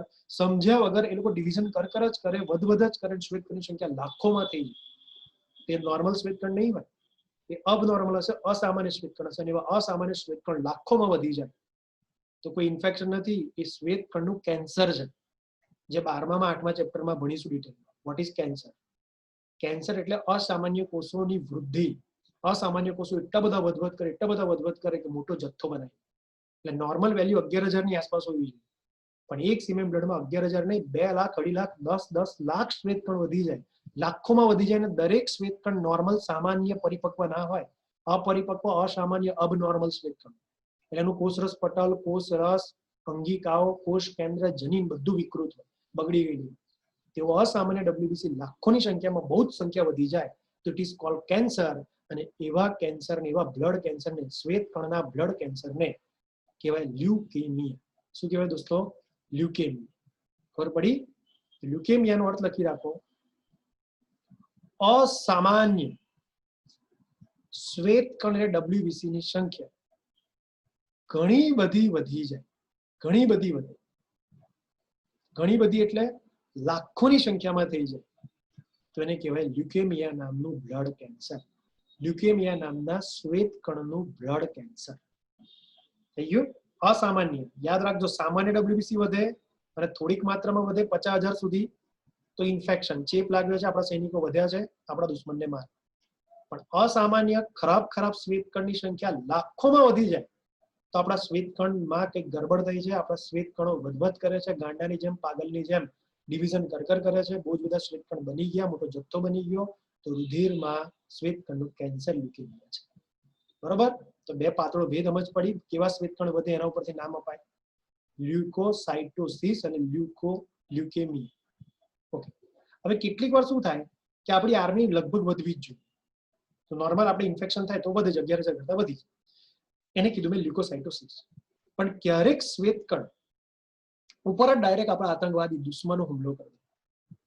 લાઈક ખબર છે કે ઘણી બધી વાર આપણું કાશ્મીર, ભારતનું જે કાશ્મીર છે એ કાશ્મીરની બોર્ડર ઉપર પાકિસ્તાન કાં તો બીજો કોઈક દેશો ના આતંકવાદી સીધો હુમલો કરે છે આપણી આર્મી ફોર્સ ઉપર, આર્મી સેન્ટર ઉપર, તો આપણી આર્મીની ફોર્સ કાં તો આર્મીનું સેન્ટર જ તહેસ નહેસ કરી નાખે. તો સીધી આપણા આર્મી પર એટેક કરે તો આર્મી ઘટે. સેમ અહીંયા પર એવું છે. હું તમને 12માં એક ભયંકર રોગ ભણાવીશ જેની આજે પણ દવા પ્રોપર શોધાઈ નથી, પૂરેપૂરી ટ્રીટમેન્ટ સારવાર એની શોધાઈ નથી. એ છે એઇડ્સ. એઇડ્સ તમે નામ સાંભળ્યું છે. એઇડ્સ એટલો ગંભીર રોગ છે, જીવલેણ રોગ છે, અસાધ્ય રોગ છે, મટાડી શકાય એવો રોગ નથી. એ રોગ એક વાયરસથી થાય, HIV, હ્યુમન ઇમ્યુનોડેફિશિયન્સી વાયરસ. યુટ્યુબ પર ઓલરેડી મારું 12મા ધોરણનું ચેપ્ટર 8નું એઇડ્સ ભણાયેલું પડ્યું છે, આવતા વર્ષે તમને ભણાવીશ. તો એઇડ્સ જે HIV વાયરસથી થાય, એ HIV વાયરસ જો બોડીમાં ઘૂસી ગયો તો બોડીમાં લોહીમાં પહેલું એ તમારા શ્વેતકણ નામની આર્મી ઉપર એટેક કરશે. એટલે HIV વાયરસ એટલો સ્માર્ટ છે કે બોડીમાં આવ્યા પછી સામાન્ય કોષો, સામાન્ય નાગરિકો પર એટેક નથી કરતો. આપણા બોડી, શરીર નામના દેશમાં સીધો આપણી આર્મી WBC પર હુમલો કરે છે. તો ડેફિનેટલી હવે HIV વાયરસના કિસ્સામાં, એઇડ્સના કિસ્સામાં WBC ની સંખ્યા ઘટશે. ખ્યાલ આવ્યો? તો ક્યારેક એવા વાયરસ, એવા રોગકારક પ્રવેશી જાય જે આપણી આર્મી ઉપર, આપણા WBC પર એટેક કરે તો આપણા WBC ની સંખ્યા કેટલીક વાર ઘટી છે. તો સામાન્ય WBC ની સંખ્યા કોઈક એવો ડેન્જર ચેપ લાગે તો કેટલીક વાર ઘટી પણ શકે. તો એને કહેવાય લ્યુકોસાઇટોપેનિયા. બસ છેલ્લી વાર કહી દઉં એટલે આપણી સંખ્યા વાળો ચેપ્ટર પૂરું, રચના વાળું પૂરું કરી ચૂક્યા, સંખ્યા વાળું હવે પૂરું થઈ ગયું. ખાલી એકવાર રિવાઇઝ કરી દઉં. નોર્મલ સંખ્યા કેટલી? 4,000 થી 11,000 પર સીએમએમ બ્લડ. એ રુધિરના શ્વેતકણ બનવાની ક્રિયાને કહેવાય લ્યુકોપોએસિસ. તમે લખી રાખ્યું. હવે 11,000 કરતા સામાન્ય શ્વેતકણની સંખ્યા જો વધી જાય તો ઇટ ઇઝ કન્ફર્મ ઇન્ફેક્શન, ચેપ લાગ્યું છે, એને કહેવાય લ્યુકોસાઇટોસિસ. પણ જો સામાન્ય શ્વેતકણની 11,000 કરતા સંખ્યા ઘટી જાય, 4,000 થી 11,000 ની વચ્ચે સંખ્યા હોવી જોઈએ પણ 4,000 કરતા સંખ્યા ઘટી જાય તો એને કહેવાય લ્યુકોસાઇટોપેનિયા. અને જો અસામાન્ય શ્વેતકણોની સંખ્યા ઘણી બધી વધી જાય તો એને કહેવાય લ્યુકેમિયા નામનું કેન્સર. બસ આટલા વર્ડ હતા, પૂછાઈ શકે, લખી કાઢ્યા તમે વ્યવસ્થિત. ઓકે, તો સંખ્યા અને રચના પૂરી. હવે જન્મ, જીવન, સ્મશાન અને કાર્ય એક સાથે 5 પ્રકાર ડિટેલમાં ભણી એની સાથે પૂરા કરીએ. બરોબર? તો હવે તમને કહી દઉં કે નોટમાં વ્યવસ્થિત એકદમ સરસ રીતે તમારે શું કરવાનું કે નોટ જ્યારે તમે બનાવો ને, હવે મારી સાથે બનાવતા તો આ રીતે આડી નોટ. અને આડી નોટમાં અહીંથી સમજી ગયા ને, ઊભીને કે આડી. અને આડી નોટમાં તમારે અહીંથી શરૂ કરવાનું. અહીંથી 5 નામ લખાઈ છે ત્યારે એ 5 નામ તમારે લખી દેવાના, 5 શ્વેતકણના, અને એને એક સાથે બધા એના કેરેક્ટર લખતા જઈશું. સમજ્યા તમે? તો ચલો લેટ સ્ટાર્ટ. હું પહેલા દોરીને બતાવું તમને, અને દોર્યા પછી તમે તમારી રીતે એ વસ્તુને એક્સપ્લેન કરજો મારી સાથે, બરોબર? પછી લખતા જજો. પહેલા હું દોરાઈ હમણાં દોરશો ને, પહેલા જોઈ લો. ચાલ, ડબ્લ્યુબીસી કેટલા પ્રકારના હોય? તો કે સરે કીધેલું ડબ્લ્યુબીસી કેટલા પ્રકારના હોય? 2 પ્રકારના. એક કણિકામય અને બીજા કણિકા વિહીન. સરસ. કણિકામય કેટલા પ્રકારના હોય? 3. અને કણિકા વિહીન કેટલા પ્રકારના હોય? 2. ટોટલ 5 પ્રકારના શ્વેતકણ. ઓકે, એકનું નામ આપ્યું મેં તટસ્થ કણ. હું જે રીતે સિક્વન્સ લખાવી તે લખવાનું. તટસ્થ કણ. ઓકે, તટસ્થ કણનું બીજું નામ અત્યારે હું કહીશ PMNL, પોલીમોર્ફો ન્યુક્લિયર લ્યુકોસાઇટ. લ્યુકોસાઇટ એટલે શ્વેતકણ. પોલીમોર્ફો ન્યુક્લિયર લ્યુકોસાઇટ શું છે પછી અર્થ સમજાવું છું. અથવાનું બીજું નામ ન્યુટ્રોફિલ્સ. તટસ્થ કણ એટલે ન્યુટ્રોફિલ્સ. સરસ. ચલો, 1 નામ, 2 નામ અને 3 નામ થઈ ગયા. PMNL, તટસ્થ કણ, ન્યુટ્રોફિલ્સ. ઓકે સર, એ કેવું દેખાય? ચલો એને સ્ટ્રક્ચર દોરીને બતાવું તમને કેવું દેખાય. તમે કીધું અનિશ્ચિત ગોળાકાર આકાર જેવું દોરવાનું, થોડું ગોળ જેવું, થોડું અનિશ્ચિત. હા, એની અંદર શ્વેતકણ, આ ન્યુટ્રોફિલ્સની અંદર જે કોષ કેન્દ્ર હોય સૌથી વધારે ખંડિત હોય. એટલે જોયું 1 ખંડ, 2 ખંડ, 3 ખંડ, 4 ખંડ, 5 ખંડ, એટલે બહુ બધા ખંડ બતાવી દીધા, બરોબર? એટલે વધારે પડતા ખંડિત કોષ કેન્દ્ર. સર એની અંદર કણિકા હોય, સ્વાભાવિક છે, કણિકામય છે તો કણિકા હશે. કણિકા કેવા રંગની હોય? તો કે જાંબલી રંગની, અને બહુ નાની નાની હોય. નાની નાની કણિકા હોય, સૌથી વધારે સંખ્યામાં હોય, અને નાની નાની હોય. નાની જાંબલી રંગની, સૌથી વધારે પ્રમાણમાં કણિકા હોય, સૌથી વધારે સંખ્યામાં નાની અને જાંબલી. બસ ચાલો, પૂરું. શ્વેતકણ આવડી ગયો, તટસ્થ કણ. ચલો બીજો શ્વેતકણ બેઝોફિલ્સ. કયો દોસ્તો? બેઝોફિલ્સ. બેઝોફિલ્સ દોરીને બતાવો. લગભગ કદ તમારે સેમ રાખવાનું. બેઝોફિલ્સ, બરાબર? કદ લગભગ બંનેના સેમ રાખવાનું. ઓકે, બેઝોફિલ્સમાં કોષ કેન્દ્ર એસ આકારનું દોરવાનું, અને એ પણ 3 થી 5 ખંડનું દોરવાનું, બરોબર? 3 થી 5 ખંડ અને એસ આકારનું કોષ કેન્દ્ર. સર અંદર કણિકા બ્લુ રંગની બતાવવાની, અને બ્લુ રંગની કણિકા ઓછી અને મોટી બતાવવાની. અહીંયા છે જાંબલી રંગની નાની વધારે બતાવી, ઓછી અને મોટી બતાવવાની, બરોબર? આ બેઝોફિલ્સ પૂરો. ત્રીજો દોરી રહ્યો છું એસિડોફિલ્સ અથવા ઇઓસિનોફિલ્સ. એનું પણ કદ લગભગ સમાન રાખવાનું, બરોબર? શું નામ છે? એસિડોફિલ્સ અથવા ઇઓસિનોફિલ્સ. એસિડોફિલ્સ અથવા ઇઓસિનોફિલ્સ નું કોષ કેન્દ્ર દ્વિખંડી હોય. એટલે જોઈ લો, આ રીતે 2 ખંડ બતાવો, બરોબર? 2 ખંડનું કોષ કેન્દ્ર હોય, અને એની અંદર કણિકા મોટી મોટી હોય, ઓછી હોય, અને લાલ રંગની હોય. થઈ ગયું? ફરી એકવાર કહી દઉં, જે નોટિસ કરવા વાળી સાયન્ટિફિકલી આકૃતિ સાચી હોવી જોઈએ. લગભગ ત્રણેયના કદ લગભગ સમાન રાખો. ત્રણેયની અંદર પહેલો કોષ તટસ્થ કણ, એમાં કોષ કેન્દ્ર વધારે ખંડિત રાખવાનું. બીજો કોષ બેઝોફિલ્સ, એમાં એસ આકારનો અને 3 થી 5 ખંડોનું રાખવાનું. અને ત્રીજો એસિડોફિલ્સ અથવા ઇઓસિનોફિલ્સમાં કોષ કેન્દ્ર 2 ખંડવાળું દ્વિખંડી રાખવાનું. તટસ્થ કણમાં કણિકા નાની જાંબલી રંગની વધારે સંખ્યામાં. બેઝોફિલ્સમાં કણિકા ભૂરા રંગની મોટી ઓછી સંખ્યામાં. એસિડોફિલ્સમાં કણિકા મોટી લાલ રંગની ઓછી સંખ્યામાં. એટલે એસિડ અને બેઝોફિલ્સમાં કણિકા મોટી છે અને ઓછી છે. તટસ્થ કણમાં કણિકા નાની છે અને વધારે છે. થઈ ગયું આટલું? ઓકે, કણિકા વિહીનમાં તો કણિકા હોવાની નથી. ઓકે, તો આ કણિકા વિહીન પહેલો કણ છે લસિકા કણ. અને લસિકા કણનું સાચું અને આખું નામ લિમ્ફોસાઇટ. ભૂલ ના થાય, લ્યુકોસાઇટ એટલે શ્વેતકણ, અને લ્યુકોસાઇટનો એક પ્રકાર છે લિમ્ફોસાઇટ એટલે લસિકા કણ. 2 પ્રકારના લસિકા કણ હોય, એ 12માં ડિટેલમાં ભણીશું. અત્યારે ખાલી લખી રાખવાનું બી લસિકા કણ અને ટી લસિકા કણ. પહેલા મેં લખાયેલો છે બી સેલ એન્ડ ટી સેલ, બી કોષ અને ટી કોષ, બી લસિકા કણ અને ટી લસિકા કણ. થઈ ગયું? અને એ કેવા દેખાય સર? એકદમ નાના કદના હોય, બધા 5 શ્વેતકણોથી સૌથી નાનું કદ આનું, બરોબર? અને એનું કોષ કેન્દ્ર સરસ ગોળાકાર હોય અને સૌથી મોટું હોય. કોષ કેન્દ્ર ખંડ વગરનું, સૌથી મોટું અને ગોળ આકારનું હોય, બરોબર? સૌથી મોટું, ગોળ આકારનું અને ખંડ વગરનું કોષ કેન્દ્ર હોય. બધા કરતા સૌથી મોટું કોષ કેન્દ્ર છે. ખંડ પણ નથી, યાદ રહ્યું? અને ગોળ આકારનું છે. હા, પણ આમાં કણિકા નથી. જોઈ લો, એના કોષરસમાં કણિકા નથી બતાવી, એટલે કણિકા વિહીનમાં મૂક્યું. લસિકા કણ આવડ્યું તો એના પછી એક કેન્દ્રી કણ. એક કેન્દ્રી કણ છેલ્લો અને 5મો શ્વેતકણનો પ્રકાર, જેને અંગ્રેજીમાં કહેવાય મોનોસાઇટ. અને મોનોસાઇટને તમારે દોરવો હોય તો સૌથી મોટા કદનો હોય, 18 થી 20 માઇક્રોમીટરનો હોય. એ બધા 5 શ્વેતકણમાં સૌથી મોટું કદ આનું. અને એમાં તમારે કોષ કેન્દ્ર થોડુંક મૂત્રપિંડ આકારનું બતાવવાનું. વાલનો દાણો હોય ને એવું બતાવવાનું, કાં તો મૂત્રપિંડ આકારનું બતાવવાનું. આમ વૃક્કાકાર, આમ આવા શેપનું બતાવવાનું. વૃક્કાકાર, કિડની શેપ, મૂત્રપિંડ આકાર. આપણે કિડનીનો કેવો શેપ હોય એવું બતાવવાનું, કે વાલનો દાણો કેવો એવું બતાવવાનું. એ તો આમ આકાર આવો છે, બાકી દોસ્તો આમાં કોઈ ખંડ નથી હોતો. ખ્યાલ આવે? તો આના પણ કોષ કેન્દ્ર ખંડિત નથી હોતું.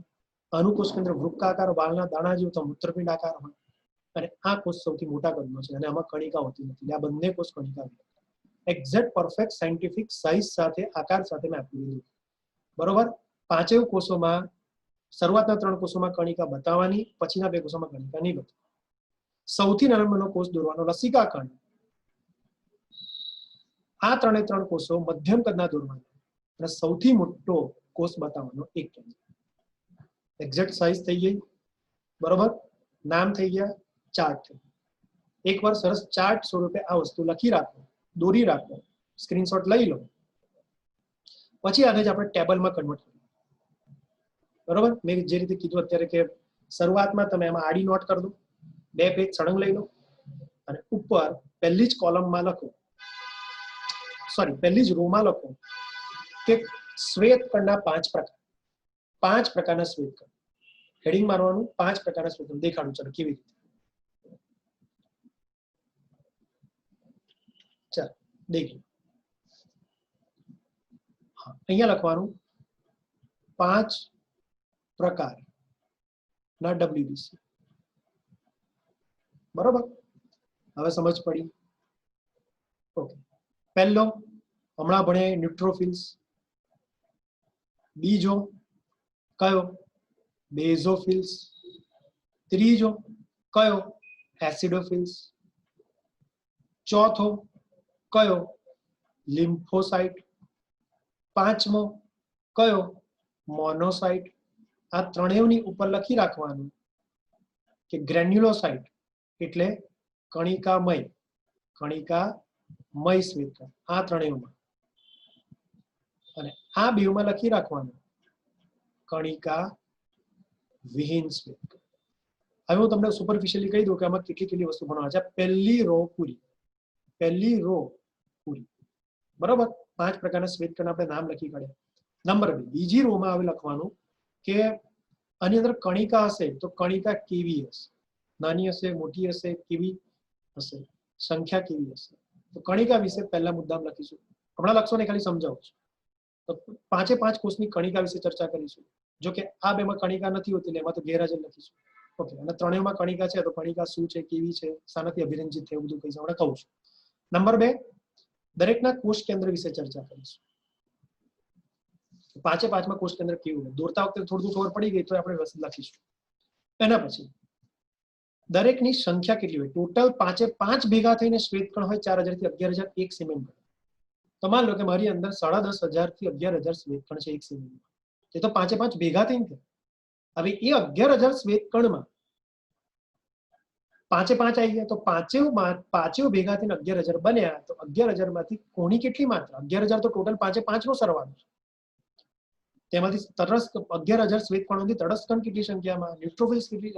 બેઝોફિલ્સ કેટલી સંખ્યામાં? મોનોસાઇટ કેટલી સંખ્યામાં? 11,000 તો 5 ની ભેગી થઈને સંખ્યા થાય. 11,000 માં દરેકે 5 પ્રકારના કોષની પર્ટિક્યુલર સંખ્યા હશે, તો એ કહીશ કોની કેટલી માત્રા હોય, કેટલા પર્સન્ટેજ હોય, બરોબર, તો સંખ્યા કહીશ. એના પછી દરેકનું કદ કહીશ. દોરતા વખતે તો પરફેક્ટ દોર્યું તમે સાયન્ટિફિક, હવે એનું પરફેક્ટ કદ પણ કહીશ, બરોબર.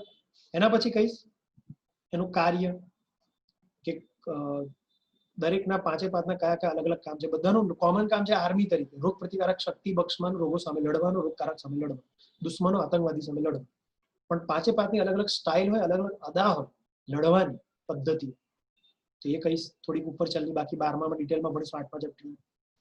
એના પછી ક્યાં જન્મે, કેટલું જીવે અને ક્યાં વિઘટન, એની વિશે ચર્ચા કરીશ. બસ તો આટલું કહીશ. ફરી એકવાર રિપીટ કરી લો, પછી ડિટેલમાં ભણવાનું ચાલુ કરીએ. પહેલું દરેકની કણિકા વિશે ચર્ચા કરીશું. બીજું દરેકના કોષ કેન્દ્ર વિશે ચર્ચા કરીશું. ત્રીજું દરેકની ટોટલ 11,000 સંખ્યા છે, શ્વેતકણની 11,000 સંખ્યા છે, તેમાં કોનું કેટલું પ્રમાણ. એના પછી ચર્ચા કરીશું દરેકના કાર્ય વિશે. એના પછી ચર્ચા કરીશું દરેકના કદ વિશે, કોનું કેટલી સાઇઝ. અને એના પછી છેલ્લી ચર્ચા કરીશું દરેકના જીવન વિશે, ક્યાં બને, ક્યાં વિઘટન પામે, કેટલું છે. આટલી વસ્તુ જોવાની. હવે તમે તમારી રીતે તેને રિપ્રેઝન્ટ કરતા. મેં તમને આટલું કીધું કે આટલું હવે ભણવાનું છે.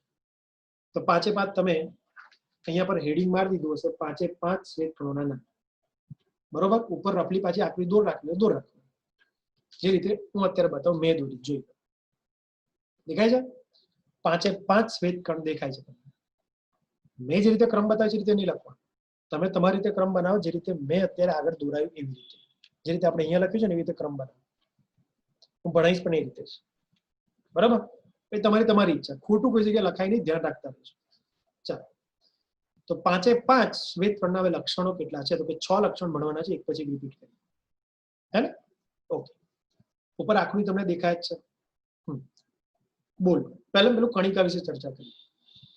સાંભળો. ન્યુટ્રોફિલ્સ એટલે તટસ્થ કણ, જે પહેલો કોષ છે, એની અંદર કણિકા સૌથી વધારે છે, નાના કદની છે અને જાંબલી રંગની છે, યાદ રહી ગયું. બીજું બેઝોફિલ્સ છે, જેની અંદર કણિકા મોટી છે, ઓછી છે અને ભૂરા રંગની છે. અને ત્રીજું ઇઓસિનોફિલ્સ છે, એસિડોફિલ્સ એનું બીજું નામ, જેમાં કણિકા મોટી છે, ઓછી છે અને લાલ રંગની છે. અને લસિકાકણ અને એક કેન્દ્રીકણમાં તો કણિકા હોતી જ નથી, એટલે ગેરહાજર છે. થઈ ગયું. મેં નંબર બી મારી દીધા અને કણિકા વિશે થોડું કહી દીધું, લખી કાઢ્યું. ફરી એકવાર રિપીટ કરું દોસ્તો, ભલે વાર લાગે, ફટાફટ લખો. પહેલું કણિકાની માત્રા, તો કે ન્યુટ્રોફિલમાં કણિકા વધારે, નાની, જાંબલી રંગની. બેઝોફિલ્સમાં કણિકા મોટી, ઓછી, ભૂરા રંગની. ઇઓસિનોફિલ્સમાં કણિકા મોટી, ઓછી, લાલ રંગની. અને લસિકાકણ અને કેન્દ્રીકણમાં કણિકા ગેરહાજર. સરસ. નંબર 2 કણિકામાં છે કન્ટિન્યુ. નવો મુદ્દો ગણી લખો, નવો મુદ્દો કાં તો આમાં લખતા રહેજો. પહેલા હું વાત કરું, પહેલા સાંભળી લો એસિડોફિલ્સની. ચલો બેઝોફિલ્સની પહેલા વાત સાંભળો. માની લો કે મેં એક સ્લાઇડ લીધી, મારો ઈશારો જો, પહેલા મેં એક સ્લાઇડ લીધી. આ સ્લાઇડમાં મેં થોડું લોહી લીધું, રુધિર લીધું. એ રુધિરમાં શ્વેતકણ છે, બેઝોફિલ્સ હશે. ચાલો, બેઝોફિલ્સને હું એક ડાય લઉં છું. ડાય એટલે એક રંગવાની કેમિકલ, રંગવાના કેમિકલને કહેવાય ડાય, ખબર છે. રંગ આપતો પદાર્થ એટલે ડાય. તો આ એક ડાય છે. આ ડાયનો નેચર છે, સ્વભાવ છે એસિડિક. તો આને એવું કહેવાય એસિડિક ડાય. મારું ઇમેજિનેશન દેખતા જાવ, યાદ રહી જશે. આને શું કહેવાય? એસિડિક ડાય. તો આ એક એસિડિક ડાય છે, જેનું નામ છે ઇઓસિન. શું નામ છે? ઇઓસિન. મને જોતા રહો અને જો અહીંયા આ બાજુ. ઇઓસિન નામની ડાય જે એસિડિક ડાય છે, લાલ રંગની ડાય છે. 3 વાત છે. ડાય લાલ રંગની છે, ડાય એસિડિક નેચરની છે, અને ડાય નું નામ ઇઓસિન છે. ઇઓસિન નામની એસિડિક લાલ રંગની ડાય. યાદ રહી ગયું? આવી ડાયથી સ્લાઇડ પર લીધેલું રુધિર અને રુધિરનો બેઝોફિલ્સ નામનો શ્વેતકણ હું રંગું છું. રંગવું એટલે અભિરંજિત કરું. લો, તો આ ડાય નાખી, બેઝોફિલ્સ ઉપર પડી, તો શું બેઝોફિલ્સ નામના શ્વેતકણની કણિકા શું આ લાલ રંગની ડાયથી રંગાશે? એસિડિક ઇઓસિન ડાયથી રંગાશે? અભિરંજિત થશે? બિલકુલ નહીં. એસિડિક ઇઓસિન ડાય, લાલ રંગની ડાય થી બેઝોફિલ્સ કે બેઝોફિલ્સની કણિકા અભિરંજિત થતી નથી, રંગાતી નથી. ચલો કેન્સલ. ચલો, આ જ બ્લડ, આ જ લોહીનો આ જ બેઝોફિલ્સ અને એની કણિકા ને આપણે કોઈ અલગ ડાયથી રંગી. લો આ બીજી ખબર પડી ગઈ. 3 વાતો આની પણ છે. આ બેઝિક નેચર વાળી ડાય છે, આ ભૂરા રંગની ડાય છે અને એનું નામ છે મિથિલિન બ્લુ. શું નામ છે? Methylene blue. તો મિથિલિન બ્લુ નામની બેઝિક ડાય, મિથિલિન બ્લુ નામની બેઝિક ભૂરા રંગની ડાયથી આપણે અભિરંજિત કરીએ, રંગી, તો શું બેઝોફિલ્સ રંગાશે? ડેફિનેટલી રંગાશે. બેઝોફિલ્સની કણિકા અભિરંજિત થઈ, રંગાઈ બેઝિક મિથિલિન બ્લુ નામની ડાયથી, ભૂરા રંગથી રંગાઈ. એટલે દોસ્તો આનું નામ પડ્યું બેઝોફિલ્સ. હવે નામનો અર્થ ખબર પડી કેમ આનું નામ બેઝોફિલ્સ નામ આપ્યું? કારણ કે બેઝિક ડાયથી અભિરંજિત થાય. એની કણિકા કેમ ભૂરા રંગની છે? કારણ કે ભૂરા રંગની ડાયથી અભિરંજિત થાય. ભૂરા રંગની ડાયથી કણિકા અભિરંજિત થઈ, ભૂરા રંગની છે, મોટી છે, ઓછી છે. મિથિલિન બ્લુ નામની બેઝિક ડાયથી અભિરંજિત થઈ એટલે નામ પડ્યું બેઝોફિલ્સ. બેઝિક ડાયથી અભિરંજિત થવું એટલે બેઝોફિલ્સ. હવે નહીં કહું. થઈ ગયું? એક વાત કન્ફર્મ, મોટી અનિયમિત આકારની કણિકા મિથિલિન બ્લુ નામની બેઝિક ડાયથી અભિરંજિત થાય, ભૂરો રંગ આપે. ચલો નંબર 2. હવે ફરીથી રુધિરનો એસિડોફિલ્સ નામનો કોષ લઈ. હવે સમજી ચાલો, મિથિલિન બ્લુ નામની ભૂરા રંગની બેઝિક ડાયથી અભિરંજિત કરો. શું એસિડોફિલ્સ નામના કોષની કણિકા અભિરંજિત થશે ભૂરા રંગથી? ના, આ વખતે ભૂરા રંગની ડાય કામ ના લાગી. ચાલો, ઇઓસિન નામની એસિડિક ડાય લાલ રંગની ડાયથી અભિરંજિત કરો. શું એસિડોફિલ્સના કણિકાઓ અભિરંજિત થશે? થશે. એટલે એસિડોફિલ્સ નામના કોષની કણિકા લાલ રંગની ડાયથી લાલ રંગ આપશે, અભિરંજિત થશે, રંગાશે. એટલે એસિડોફિલ્સ નામના કોષને એસિડોફિલ્સ કીધું. એસિડિક ડાયથી અભિરંજિત થાય એટલે નામ પડ્યું એસિડોફિલ્સ. અથવા ઇઓસિન નામની ડાયથી અભિરંજિત થાય એટલે નામ પડ્યું ઇઓસિનોફિલ્સ. એટલે બે નામ આવડી ગયા, એસિડોફિલ્સ અથવા ઇઓસિનોફિલ્સ. યાદ રહી ગયું? ચલો ત્રીજું. હવે દોસ્તો ત્રીજું તટસ્થ કણ છે. મને ખબર, તમે ગેરંટી આલું કદાચ તમારા મનમાં ખોટો વિચાર આવશે. Let's try. જોજો, મને ખબર પડે બધું દોસ્તો. જોજો, ટ્રાય કરો. હવે તટસ્થ કણ લીધો. ના એસિડોફિલ્સ છે ના બેઝોફિલ્સ છે, તટસ્થ કોષ છે. નામમાં જ અર્થ છે તટસ્થ કોષ. તો આને અભિરંજિત કરો. પહેલા લાલ રંગની ઇઓસિન ડાયથી અભિરંજિત કરીએ. શું એસિડિક ડાયથી અભિરંજિત થશે? ચાલો, પછી ભૂરા રંગની બેઝિક મિથિલિન બ્લુ થી અભિરંજિત કરીએ. શું અભિરંજિત થશે?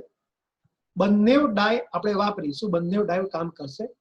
મને ખબર તમારા મનમાં વિચાર આવ્યો, બંનેમાંથી એકે ડાયથી આ કોષ અભિરંજિત નહીં થાય, કોષની કણિકા અભિરંજિત નહીં થાય, સ્ટેઇન નહીં થાય. બિલકુલ નહીં દોસ્તો. તટસ્થનો અર્થ અહીંયા અલગ છે થોડો. બંને ડાય થોડી થોડી કામ કરી જશે. ભૂલ ના કરતા. લોકો આમાં ખોટું વિચારે, સ્ટુડન્ટ ગફલત થઈ જાય છે, થોડોક માર ખાઈ જાય છે આમાં. શાંતિથી સાંભળો, કેરફુલી. હું એસિડિક ડાય યુઝ કરું તો તટસ્થ કણ નામની કણિકા, તટસ્થ કણ કોષની કણિકા લાલ રંગની ઇઓસિન ડાયથી થોડી અભિરંજિત થશે. બહુ નહીં, સ્ટ્રોંગલી નહીં, બહુ સ્ટ્રોંગલી નહીં, પણ વીકલી સ્ટેઇન થશે, વીકલી અભિરંજિત થશે. લાલ રંગની ડાયથી અભિરંજિત થશે, પણ લાલ રંગ નહીં આપે, જાંબલી રંગ આપશે. એ જ કોષની કણિકાને ફરીથી હું મિથિલિન બ્લુ નામની બેઝિક ડાયથી અભિરંજિત કરીશ, તો ભૂરા રંગની ડાયથી અભિરંજિત કરીશ તોય અભિરંજિત થશે, પણ વીકલી અભિરંજિત થશે, ફરીથી જાંબલી રંગ આપશે, ભૂરો રંગ નહીં આપે. તો ભૂરા રંગની ડાય થી પણ જાંબલી રંગ આપે, લાલ રંગની ડાય થી પણ જાંબલી રંગ આપે. એસિડિક અને બેઝિક બંને ડાયની થોડી થોડી અસર જોવા મળે, સરખી અસર જોવા મળે એટલે નામ આપ્યું તટસ્થ. તમે ગમે તે ડાય વાપરો, એસિડિક વાપરો, બેઝિક વાપરો, અસર હરખી એટલે નામ પડ્યું તટસ્થ કણ, ન્યુટ્રોફિલ્સ. ન્યુટ્રલ એટલે તટસ્થ, ન્યુટ્રોફિલ્સ અથવા તટસ્થ કણ. ત્રણેયના નામમાં કંઈક અર્થ હતો, હવે આવડી ગયું, ગોખવું નહીં. થઈ ગયું? ઓકે. પણ સર તટસ્થ કણનું તમે થોડુંક અલગ નામ પણ આપ્યું છે, PMNL. તો બસ હવે થોડી વાર પછી એની પણ ચર્ચા કરીશું. PMNL કેમ નામ પડ્યું, પણ આટલું આવડી ગયું ને? હા, ને લસિકા કણ અને એક કેન્દ્રીય કણમાં કણિકા ગેરહાજર, સીધું લખી કણિકા ગેરહાજર. થઈ ગયું? ચાલો, તો કણિકાનો કિસ્સો પૂરો. કણિકા વિશે જેટલું કહેવાનું તો પૂરું. નંબર 2 કોષ કેન્દ્ર વિશે જોઈએ. મારે ટાઈમ નહીં બગાડો, ફટાફટ મારી સાથે લખતા જજો. કોષ કેન્દ્રની ચર્ચા બોલ. ન્યુટ્રોફિલ્સ નું કોષ કેન્દ્ર સૌથી વધારે ખંડિત લાગે છે. 5, 7 કે 7 કરતા વધારે ખંડયુક્ત હોય. સૌથી વધુ ખંડિત કોષ કેન્દ્ર તો કે ન્યુટ્રોફિલ્સ નું 5, 7 કે 7 કરતા વધારે ખંડ હોય, એટલે જ એનું નામ પડ્યું PMNL. ચાલો આનો અર્થ આખો સમજાવું. પોલી, પી નો અર્થ પોલી, પોલી એટલે વધારે, મોર્ફો એટલે રચના, અહીંયા રચના ન્યુક્લિયસ ની છે, કોષ કેન્દ્ર ની છે, તો વધુ ખંડિત કોષ કેન્દ્ર, કોષ કેન્દ્ર એટલે ન્યુક્લિયસ. પોલીમોર્ફો ન્યુક્લિયર લ્યુકોસાઇટ, લ્યુકોસાઇટ એટલે શ્વેતકણ, શ્વેતકણનું કોષ કેન્દ્ર ન્યુક્લિયસ ન્યુક્લિયર. પોલીમોર્ફ એટલે વધુ ખંડિત, સૌથી વધુ ખંડિત પોલીમોર્ફો, ન્યુક્લિયર એટલે કોષ કેન્દ્ર, લ્યુકોસાઇટ એટલે ધરાવતો શ્વેતકણ. સૌથી વધુ ખંડિત કોષ કેન્દ્ર, સૌથી વધુ ખંડિત કોષ કેન્દ્ર ધરાવતો શ્વેતકણ. આખા વાક્યને 3 ટુકડામાં વહેંચી કાઢ્યું. સૌથી વધુ ખંડિત કોષ કેન્દ્ર ધરાવતો શ્વેતકણ એટલે પોલીમોર્ફો, ન્યુક્લિયર, લ્યુકોસાઇટ, PMNL. કમ્પ્લીટ સમજ પડી ગઈ, બરોબર? તો બધા નામ પણ આવડી ગયા અને ખબર પડી ગઈ કે સૌથી વધારે ખંડિત હોય 5, 7 કે 7 કરતા વધારે ખંડોનું કોષ કેન્દ્ર લખી કાઢ્યું. ચલો, બેઝોફિલ્સનું કોષ કેન્દ્ર S આકારનું હોય અને ન્યુટ્રોફિલ્સના કોષ કેન્દ્ર કરતા ઓછા ખંડિત, 3 થી 5 ખંડ. પેલું 5, 7 કે 7 કરતા વધારે ખંડનું, આ 3 થી 5 ખંડનું હોય અને S આકારનું હોય, દેખાય છે. અને ઇઓસિનોફિલ્સ દ્વિખંડી કોષ કેન્દ્ર ધરાવે, 2 જ ખંડ હોય, કમ્પલસરી અંદર 2 જ ખંડ હોય, એક આ ખંડ અને બીજો આ ખંડ, 2 જ ખંડ થઈ ગયું. હા, ત્રણેય કોષમાં કોષ કેન્દ્ર ખંડિત હોય, પણ બાકીના લસિકા ખંડ, એક કેન્દ્રીય ખંડ, 2 કોષોમાં કોષ કેન્દ્ર ખંડિત હોતું નથી, એટલું યાદ રાખજો. ખંડવિહીન, ખંડવિહીન. હા, પણ આનું કોષ કેન્દ્ર, લસિકા ખંડનું કોષ કેન્દ્ર ગોળાકાર અને સૌથી મોટું, પાંચેયમાંથી સૌથી મોટું કોષ કેન્દ્ર અને ગોળાકાર. અને એક કેન્દ્રીય ખંડનું કોષ કેન્દ્ર ખંડિત નથી હોતું, પણ વાલ આકાર, વૃક્કાકાર કે મૂત્રપિંડ આકાર હોય છે. વાલ, વૃક્કાકાર કે મૂત્રપિંડ આકાર એટલે હરખો જ આકાર થયો, બરોબર? એટલે કિડની આકાર, આવો આકાર થયો, બસ વાલના દાણા જેવો કે કિડની આકાર. 5 ના કોષ કેન્દ્રની ચર્ચા કરી, એટલે બીજો મુદ્દો પૂરો. ચલો, ત્રીજો મુદ્દો, ત્રણેયની સંખ્યા જોઈ લીધી, પાંચેયની સંખ્યા જોઈ લીધી.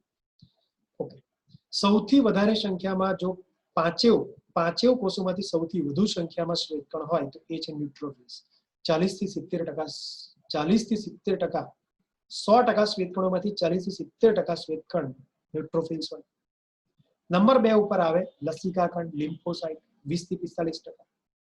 નંબર 3 પર આવે મોનોસાઇટ, 2 થી 10%, એટલે ઓન એન એવરેજ 5-6%. અને ઇઓસિનોફિલ્સ ચોથા નંબર પર આવે 1 થી 6%. અને સૌથી ઓછી માત્રામાં 0.5% ઓન એન એવરેજ સંખ્યા હોય, એટલે 0 થી 1% એટલે 0.5% એવરેજ.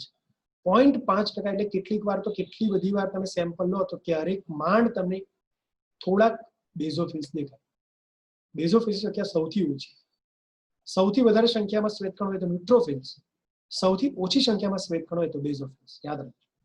સૌથી વધુ સંખ્યા તટસ્થ કણ, એના પછી લસિકા કણ, એના પછી મોનોસાઇટ, એના પછી એસિડોફિલ્સ અને સૌથી ઓછી માત્રામાં બેઝોફિલ્સ. અમુક નંગ અમુક જ હોય, અમુક નંગ જ હોય, બાકી હોતા નથી, બરોબર? તો આ થઈ સંખ્યા. ત્રીજો મુદ્દો પૂરો. ચોથો મુદ્દો કાર્ય. બહુ સિમ્પલ છે. પહેલું ન્યુટ્રોફિલ્સનું કાર્ય તો કે ભક્ષણ. ફેગોસાઇટોસિસ એટલે ભક્ષણ. હમણાં મેં તમને કીધેલું કે આતંકવાદીઓ સુધી પહોંચવાનું, વાયરસ બેક્ટેરિયા સુધી પહોંચવાનું, એમને ગળી જવાનું અને ગળી જઈને એંગલ્ફ કરીને પોતાની અંદર રહેલા લાઇસોઝોમ્સ વડે એને ડાયજેસ્ટ કરી નાખવાનું, તોડ નાખવાનું, ડિસ્ટ્રોય કરી નાખવાનું, વિઘટન કરી નાખવાનું, માર નાખવાનું. આ પદ્ધતિને કહેવાય ભક્ષણ, ફેગોસાઇટોસિસ. ભક્ષણ કરતા કોષને કહેવાય ભક્ષક કોષ, ફેગોસાઇટિક સેલ. બસ મેં શું કીધું ફરી એકવાર, અમુક આર્મી એવી છે આપણી બોડીની, અમુક શ્વેતકણ એવા છે જે દુશ્મનને જોવે તો એને સીધો ગળી જાય, લાઇસોઝોમ્સથી તોડી નાખે, પાચન કરી નાખે, ડાયજેસ્ટ કરી નાખે. તે પદ્ધતિને કહેવાય ભક્ષણ કરવું અને એવા કોષને કહેવાય ભક્ષક કોષ. તો અહીંયા 2 કોષ એવા છે જે ભક્ષણ કરે, દુશ્મનને ગળી જઈને લાઇસોઝોમ વડે તોડ નાખે, પચાઈ નાખે. એક છે મોનોસાઇટ અને બીજો છે ન્યુટ્રોફિલ્સ. એટલે 2 ના કામ તો આવડી ગયા. પહેલો છેલ્લો કોષ. પહેલો ન્યુટ્રોફિલ્સ જેનું ભક્ષણ કરવાનું કામ છે, એટલે ભક્ષક કોષ તરીકે વર્તે. અને છેલ્લો છે મોનોસાઇટ, એક કેન્દ્રીય જે પણ સેમ ભક્ષણ કરે એટલે ભક્ષક કોષ તરીકે ઓળખાય. તો બેવના કામ સેમ છે, બેવની મારવાની દુશ્મનને પદ્ધતિ સેમ છે. ચાલો બાકીના 3 બચ્યા. તો આ બેઝોફિલ્સનું કામ છે એલર્જી પ્રેરવા. તો કેવી રીતે 12મા ધોરણમાં 1.5 કલાક 8મા ચેપ્ટરમાં રોગ પ્રતિકારક શક્તિમાં એલર્જી ભણવાની આવશે. તેનું ડિટેલમાં ભણીશ એલર્જી શું છે. અત્યારે સુપરફિશિયલી કહી દઉં, સાંભળી. માની લો કે તમે કોઈક નવી જગ્યાએ ગયા, પિકનિક પ્લેસ ઉપર ફરવા ગયા, કોઈક એવા પિકનિક પ્લેસ ઉપર ગયા જ્યાં તમે કોઈ દિવસ ગયા નથી, તમારી બોડી એ પ્લેસ પર પરિચિત નથી, પહેલી વાર ત્યાં પિકનિક પ્લેસ પર ઉતર્યા. જેવા ઉતર્યા ત્યાં એક નવી વનસ્પતિ છે જે અત્યાર સુધી તમે ઓળખી જ નથી, તમારા સંપર્કમાં નથી. પ્લેસ નવું છે, ત્યાં સ્થળ નવું છે, એ સ્થળ પર નવી વનસ્પતિ છે, નવી વનસ્પતિની પરાગરજ પણ નવી. એ પહેલી વાર ઉડીને તમારા નાકમાં ગઈ, તમારા શ્વસન માર્ગમાં ગઈ.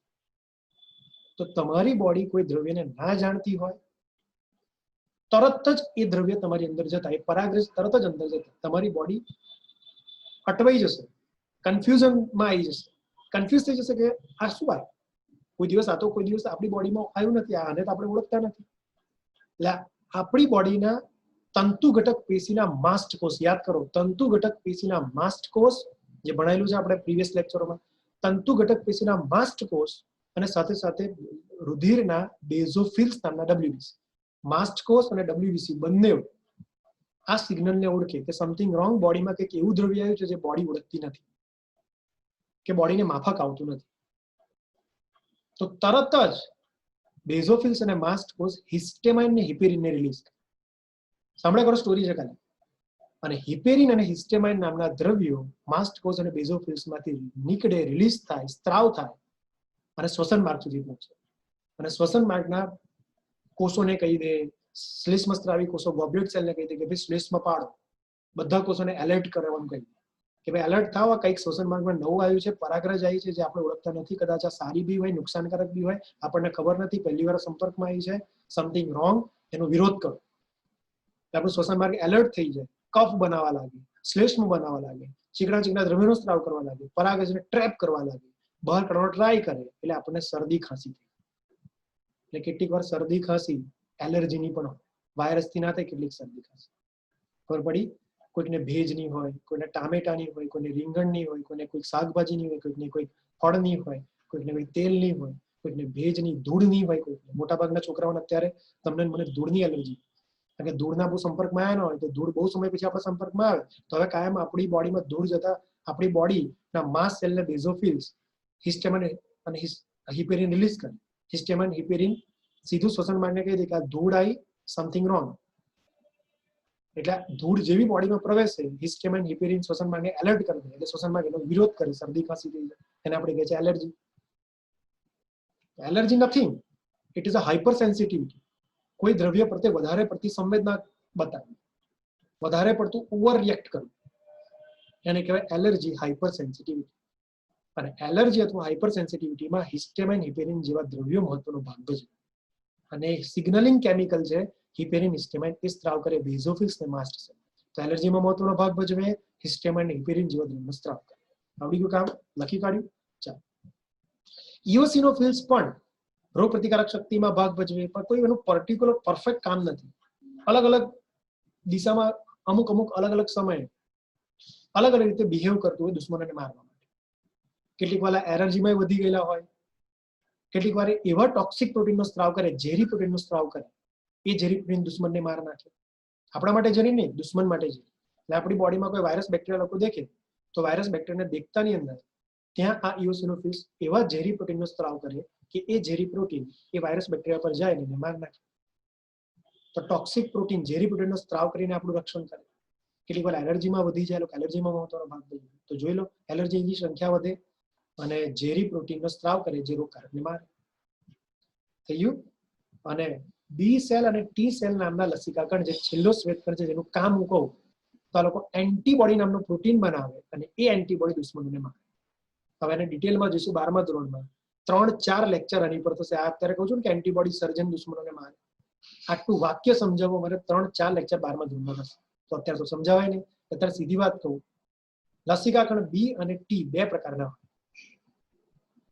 અને ખાસ કરીને બી કોષ એન્ટીબોડી બનાવે. એન્ટીબોડી નામનો પ્રોટીન વાયરસ બેક્ટેરિયાને સાથે જોઈન્ટ થાય અને એની સાથે લડે અને મારે. તો દરેકની લડવાની, કામ કરવાની, રોગ પ્રતિરક્ષણ આપવાની અલગ અલગ સ્ટાઇલ છે, અલગ અલગ પદ્ધતિ છે. ફટાફટ કહી દો કામ 5 ભક્ષક કોષ તરીકે વર્તે કોણ? ભક્ષણ કરનારું કોણ? તો કે તટસ્થ અને ટીક કેન્દ્રી. એલર્જીમાં હિસ્ટેમાઇન હિપેરિન રિલીઝ કરે કોણ? તો કે બેઝોફિલ્સ. એલર્જીમાં કેટલીક વાર વધી જાય સંખ્યા અને કેટલીક વાર ઝેરી પ્રોટીનનો સ્ત્રાવ કરીને દુશ્મનોને મારે કોણ? ઇઓસિનોફિલ્સ. અને એન્ટીબોડી બનાવીને એન્ટીબોડી વડે દુશ્મનોને મારે કોણ? લસિકા. લિમ્ફોસાઇટ. થઈ ગયા કામ. તો 1 2 3 4 વસ્તુ પતી. 5 અને 6 2 બાકી. 5મી નંબર દરેકની સાઇઝ. કશું નહીં, અલગ અલગ બુકમાં અલગ અલગ સાઇઝ લખેલી છે, એટલે મેં 2 ઉદાહરણ પણ અહીંયા તમને બતાવ્યા કે અહીંયા સાઇઝ જોઈ લો બધાની અને અહીંયા સાઇઝ જોઈ લો બધા. આવી તમે મને 3-4 બુકો બતાવશો ને રેફરન્સ બુક, તો 3 કે 4 બધી જ બુકોમાં સાઇઝ અલગ અલગ હશે, થોડી થોડી અલગ હશે, પણ આપણે ઓન એન એવરેજ સંખ્યા યાદ રાખી લેવાની, એટલે એની આસપાસ જ સાચી સંખ્યા. બરોબર? તો કહી દઉં તમને કે સૌથી નાનો કોષ કયો હતો? લિમ્ફોસાઇટ. 8 થી 10 માઇક્રોમીટર મેં કીધું. બેઝોફિલ્સ, ઇઓસિનોફિલ્સ અને ન્યુટ્રોફિલ્સની સાઇઝ લગભગ સમાન. 10 થી 14, 10 થી 14, 10 થી 14, 8 થી 10, 10 થી 14, 10 થી 14, 10 થી 14. અને સૌથી મોટો તો મોનોસાઇટ, એક કેન્દ્રીકરણ, એ છે 15 થી 20, on an average 18 micrometer. 18 micrometer, 20 micrometer કે 15 થી 20 માઇક્રોમીટરનો આ કોષ છે, એ સૌથી મોટો શ્વેતકણ છે. શ્વેતકણ શું? રુધિરનો સૌથી મોટો કોષ, તો કે મોનોસાઇટ. શ્વેત કણોમાં સૌથી મોટો અને રુધિરના બધા કણોમાં સૌથી મોટો, તો કે મોનોસાઇટ. થઈ ગયું સાઇઝ. સૌથી નાનો લસિકાકણ, વચ્ચેના બેઝોફિલ્સ, ઇઓસિનોફિલ્સ, ન્યુટ્રોફિલ્સ, સૌથી મોટો મોનોસાઇટ. 18 માઇક્રોમીટર સુધીનું કદ. થઈ ગયું. અને છેલ્લી 6ઠ્ઠી વાત, ક્યાં બને ને કેટલું જીવ. સિમ્પલ છે દોસ્તો. બધા કોષ લાલ અસ્થિ મજ્જામાં બને. જો લાલ અસ્થિ મજ્જા, લાલ અસ્થિ મજ્જા, લાલ અસ્થિ મજ્જા, લાલ અસ્થિ મજ્જા, લાલ અસ્થિ મજ્જા.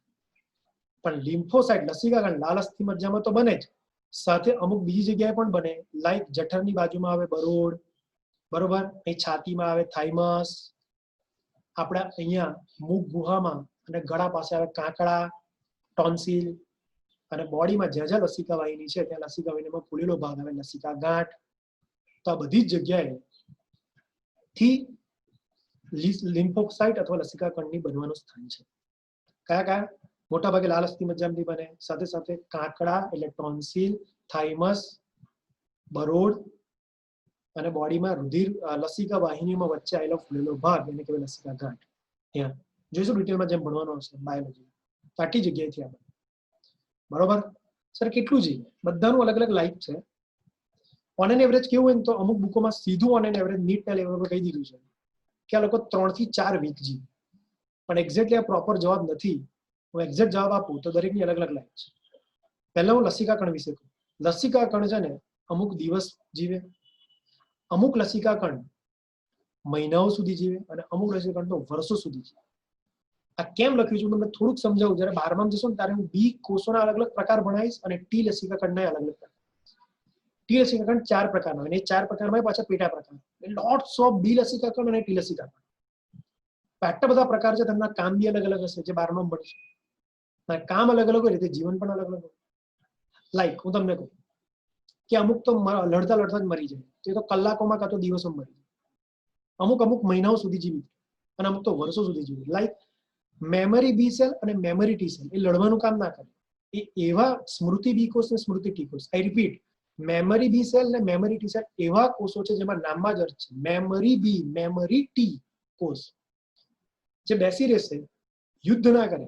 જે યુદ્ધ થતું હોય ને એને જોડે, અને દુશ્મનને જોયા કરે કે હા આવો વાયરસ આવ્યો છે, આવું નુકસાન કરે છે, આટલો ભારે છે, આટલું ખરાબ કરે છે, એને મેમરાઇઝ કરે.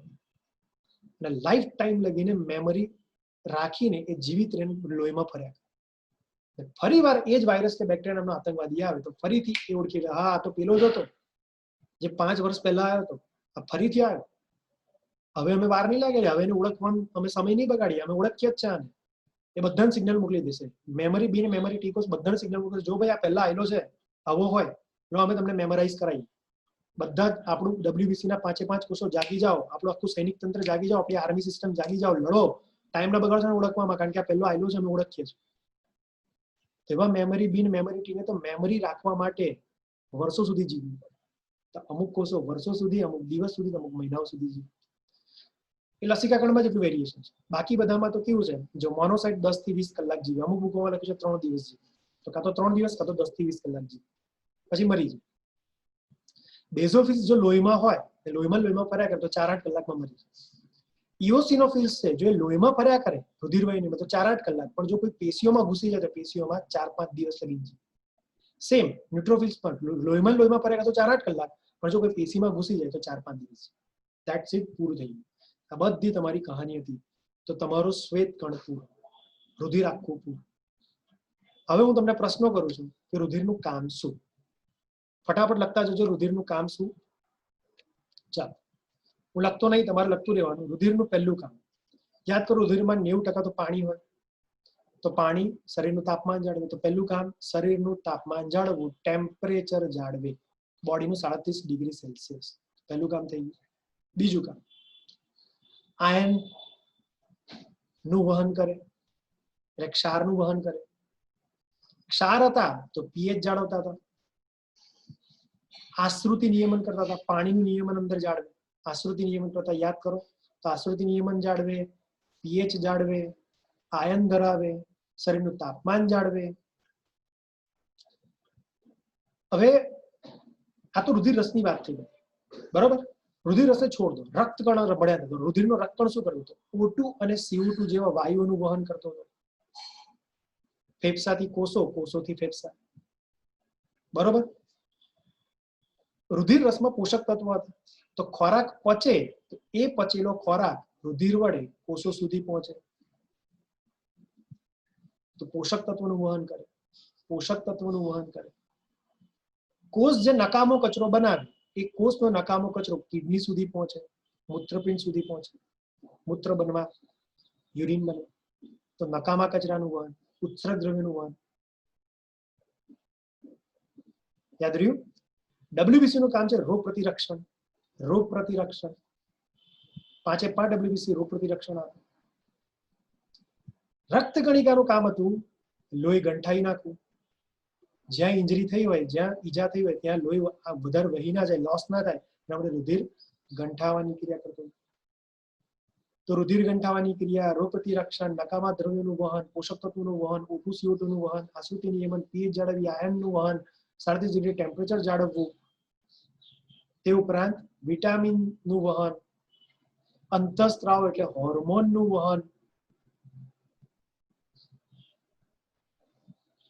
કરવાનું કામ આ લોકો કરે. રુધિરના મેં 12 કામ કીધા, તમે રફલી લખી કાઢ્યું.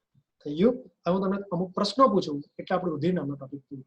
ચલો જવાબ આપો, તમારા હાથમાં છે. વિડીયો પોઝ કરતા રહેજો અને જવાબ આપતા રહેજો. ચલો, પહેલું સૌથી મોટો રુધિરનો કોષ કયો? હમણાં જ ભણેલા મોનોસાઇટ એટલે શ્વેતકણ. પરફેક્ટ જવાબ આપો તો મોનોસાઇટ, એક કેન્દ્રી કણ. સૌથી નાનો રુધિરનો કણ કયો? લસિકા કણ નહીં, સૌથી નાનો રુધિરનો કણ 2 થી 4 માઇક્રોમીટર રક્ત કણિકા. યાદ કરો, ત્રાક કણ અથવા રક્ત કણિકા 2 થી 4 માઇક્રોમીટર નું કદ હતું, સૌથી નાનું. સૌથી વધુ સંખ્યામાં આવેલો રુધિરનો ઘટક, સૌથી વધુ સંખ્યામાં, સૌથી વધારે સંખ્યામાં રુધિરનો કોષ કયો? 50 લાખ, 45 લાખ, લાખોમાં, મિલિયનમાં રક્તકણ, આરબીસી. સૌથી ઓછી સંખ્યામાં રુધિરકણ કયો? હજારોમાં, 4000 થી 11000, શ્વેતકણ, ડબ્લ્યુબીસી. તમે જાતે જવાબ આપો વિડીયો પોસ્ટ કરીને, પછી મારા આન્સરો જોજો. ઓકે, સૌથી વધુ સંખ્યામાં આવેલ શ્વેતકણ, હવે રુધિરકણ નથી, રક્તકણ રક્તકણિકા ભૂલી જાઓ, પર્ટિક્યુલર શ્વેતકણ પર ધ્યાન આપો. સૌથી વધારે સંખ્યામાં શ્વેતકણ ભણ્યા હતા 40 થી 70%. કયો? તટસ્થ કણ, ન્યુટ્રોફિલ. સૌથી ઓછી સંખ્યામાં યાદ આવ્યું? બેઝોફિલ્સ, અમુક નંગ હોય 0.5% મેં કીધેલું, તો બેઝોફિલ્સ. સૌથી મોટા કદનો શ્વેતકણ, સૌથી મોટા કદનો શ્વેતકણ ખબર છે? 18 માઇક્રોમીટર. કોણ? સબસે જાયન્ટ, સબસે બડા કોણ? મોનોસાઇટ, એક કેન્દ્રી કણ. રુધિરનો સૌથી મોટો કણ ને શ્વેતકણમાં સૌથી મોટો કણ. સૌથી નાનો શ્વેતકણ ખબર છે ને? લસિકા કણ, લિમ્ફોસાઇટ, 8 થી 10 માઇક્રોમીટર હતું. એસ આકારનું કોષ કેન્દ્ર બેઝોફિલ્સ પાસે. યાદ કરો, 3 થી 5 ખંડો વાળું બેઝોફિલ્સ પાસે. ગોળાકાર કોષ કેન્દ્ર, સૌથી મોટું ગોળાકાર કોષ કેન્દ્ર લસિકા કણ પાસે. વૃક્કાકાર મૂત્રપિંડ વાલ આકારનું કોષ કેન્દ્ર મોનોસાઇટ પાસે, એક કેન્દ્રીકણ પાસે. દ્વિખંડી બે ખંડોવાળું કોષ કેન્દ્ર કોની પાસે? એસિડોફિલ્સ પાસે અથવા ઇઓસિનોફિલ્સ પાસે. સૌથી વધુ ખંડિત કોષ કેન્દ્ર કયું? ન્યુટ્રોફિલ્સ તટસ્થ કણ પાસે. થઈ ગયું ને? ખ્યાલ આવ્યો? અને બીજું નામ એસિડોફિલ્સ. ખબર પડી? ઇઓસિનોફિલ્સ અથવા થોડુંક સ્પેલિંગ કરેક્ટ કરું, ઇઓસિનોફિલ્સ. ઇઓસિનોફિલ્સ. ચાલશે, તમે ગુજરાતી લખજો. થઈ ગયું? તો બધાના જવાબ હતા. કમ્પ્લીટ પૂરું થાય છે રુધિર. વિશિષ્ટ સંયોજક પેશીના આપણા 5 પ્રકાર હતા, તેમાંથી 2 પ્રકાર પૂરા. એકવાર રિપીટ કરાવો. સંયોજક પેશી, છેલ્લી વાર કહું છું દોસ્તો, સંયોજક પેશી એટલે કનેક્ટિવ ટિશ્યુ ના મુખ્ય 3 પ્રકાર: શિથિલ સંયોજક પેશી, તંતુ ઘટક અને મેદપૂર્ણા; સઘન સંયોજક પેશી, નિયમિત, અનિયમિત; અને વિશિષ્ટ સંયોજક પેશી જેના 5 પેટા પ્રકાર હતા, જેમાંથી એક ભણી ગયા કંકાલ સંયોજક પેશી, કાસ્થિ અને અસ્થિ; પ્રવાહી સંયોજક પેશી જેમાં રુધિર અને લસિકા. લસિકા 18મા ચેપ્ટરમાં ભણવાનું છે, રુધિર અત્યારે પીએચડી કરીશું. આથી બ્લડ રિપોર્ટ પણ જોતા આવડશે.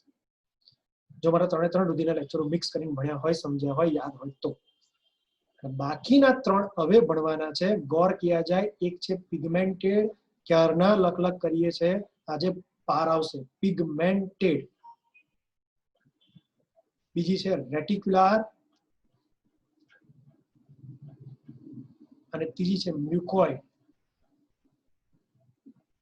બસ, તો 3 5 મિનિટમાં પૂરું, એટલે 15 મિનિટમાં આપણું લેક્ચર પૂરું થશે. બરોબર? કશા જ એમાં વેદ નહીં ભણવાના. 5 મિનિટ મેં કીધું બહુ એમપી નથી, પણ મારી ફરજ ધર્મ કરમ છે એટલે હું ભણવું છું. Let's start. રેટિક્યુલર. દેખાય તમને રેટિક્યુલર આવી? હું બહુ ટાઈમ નહીં બગાડું. આપણે કેવી રીતે ભણવાની છે રેટિક્યુલર? સીધી વાત છે. પદ્ધતિ એ છે, પહેલા સ્ટ્રક્ચર, પછી એનું લોકેશન અને પછી એનું કામ. તો પહેલા સ્ટ્રક્ચર જોઈ લઈએ. તો આવી દેખાય, જેવી તમને મેં અહીંયા દેખાડી છે રેટિક્યુલર. કેવી છે? તો આમાં તમને જેટલા કોષો દેખાય છે ને દોસ્તો, આ કોષ જો, આ એક કોષ,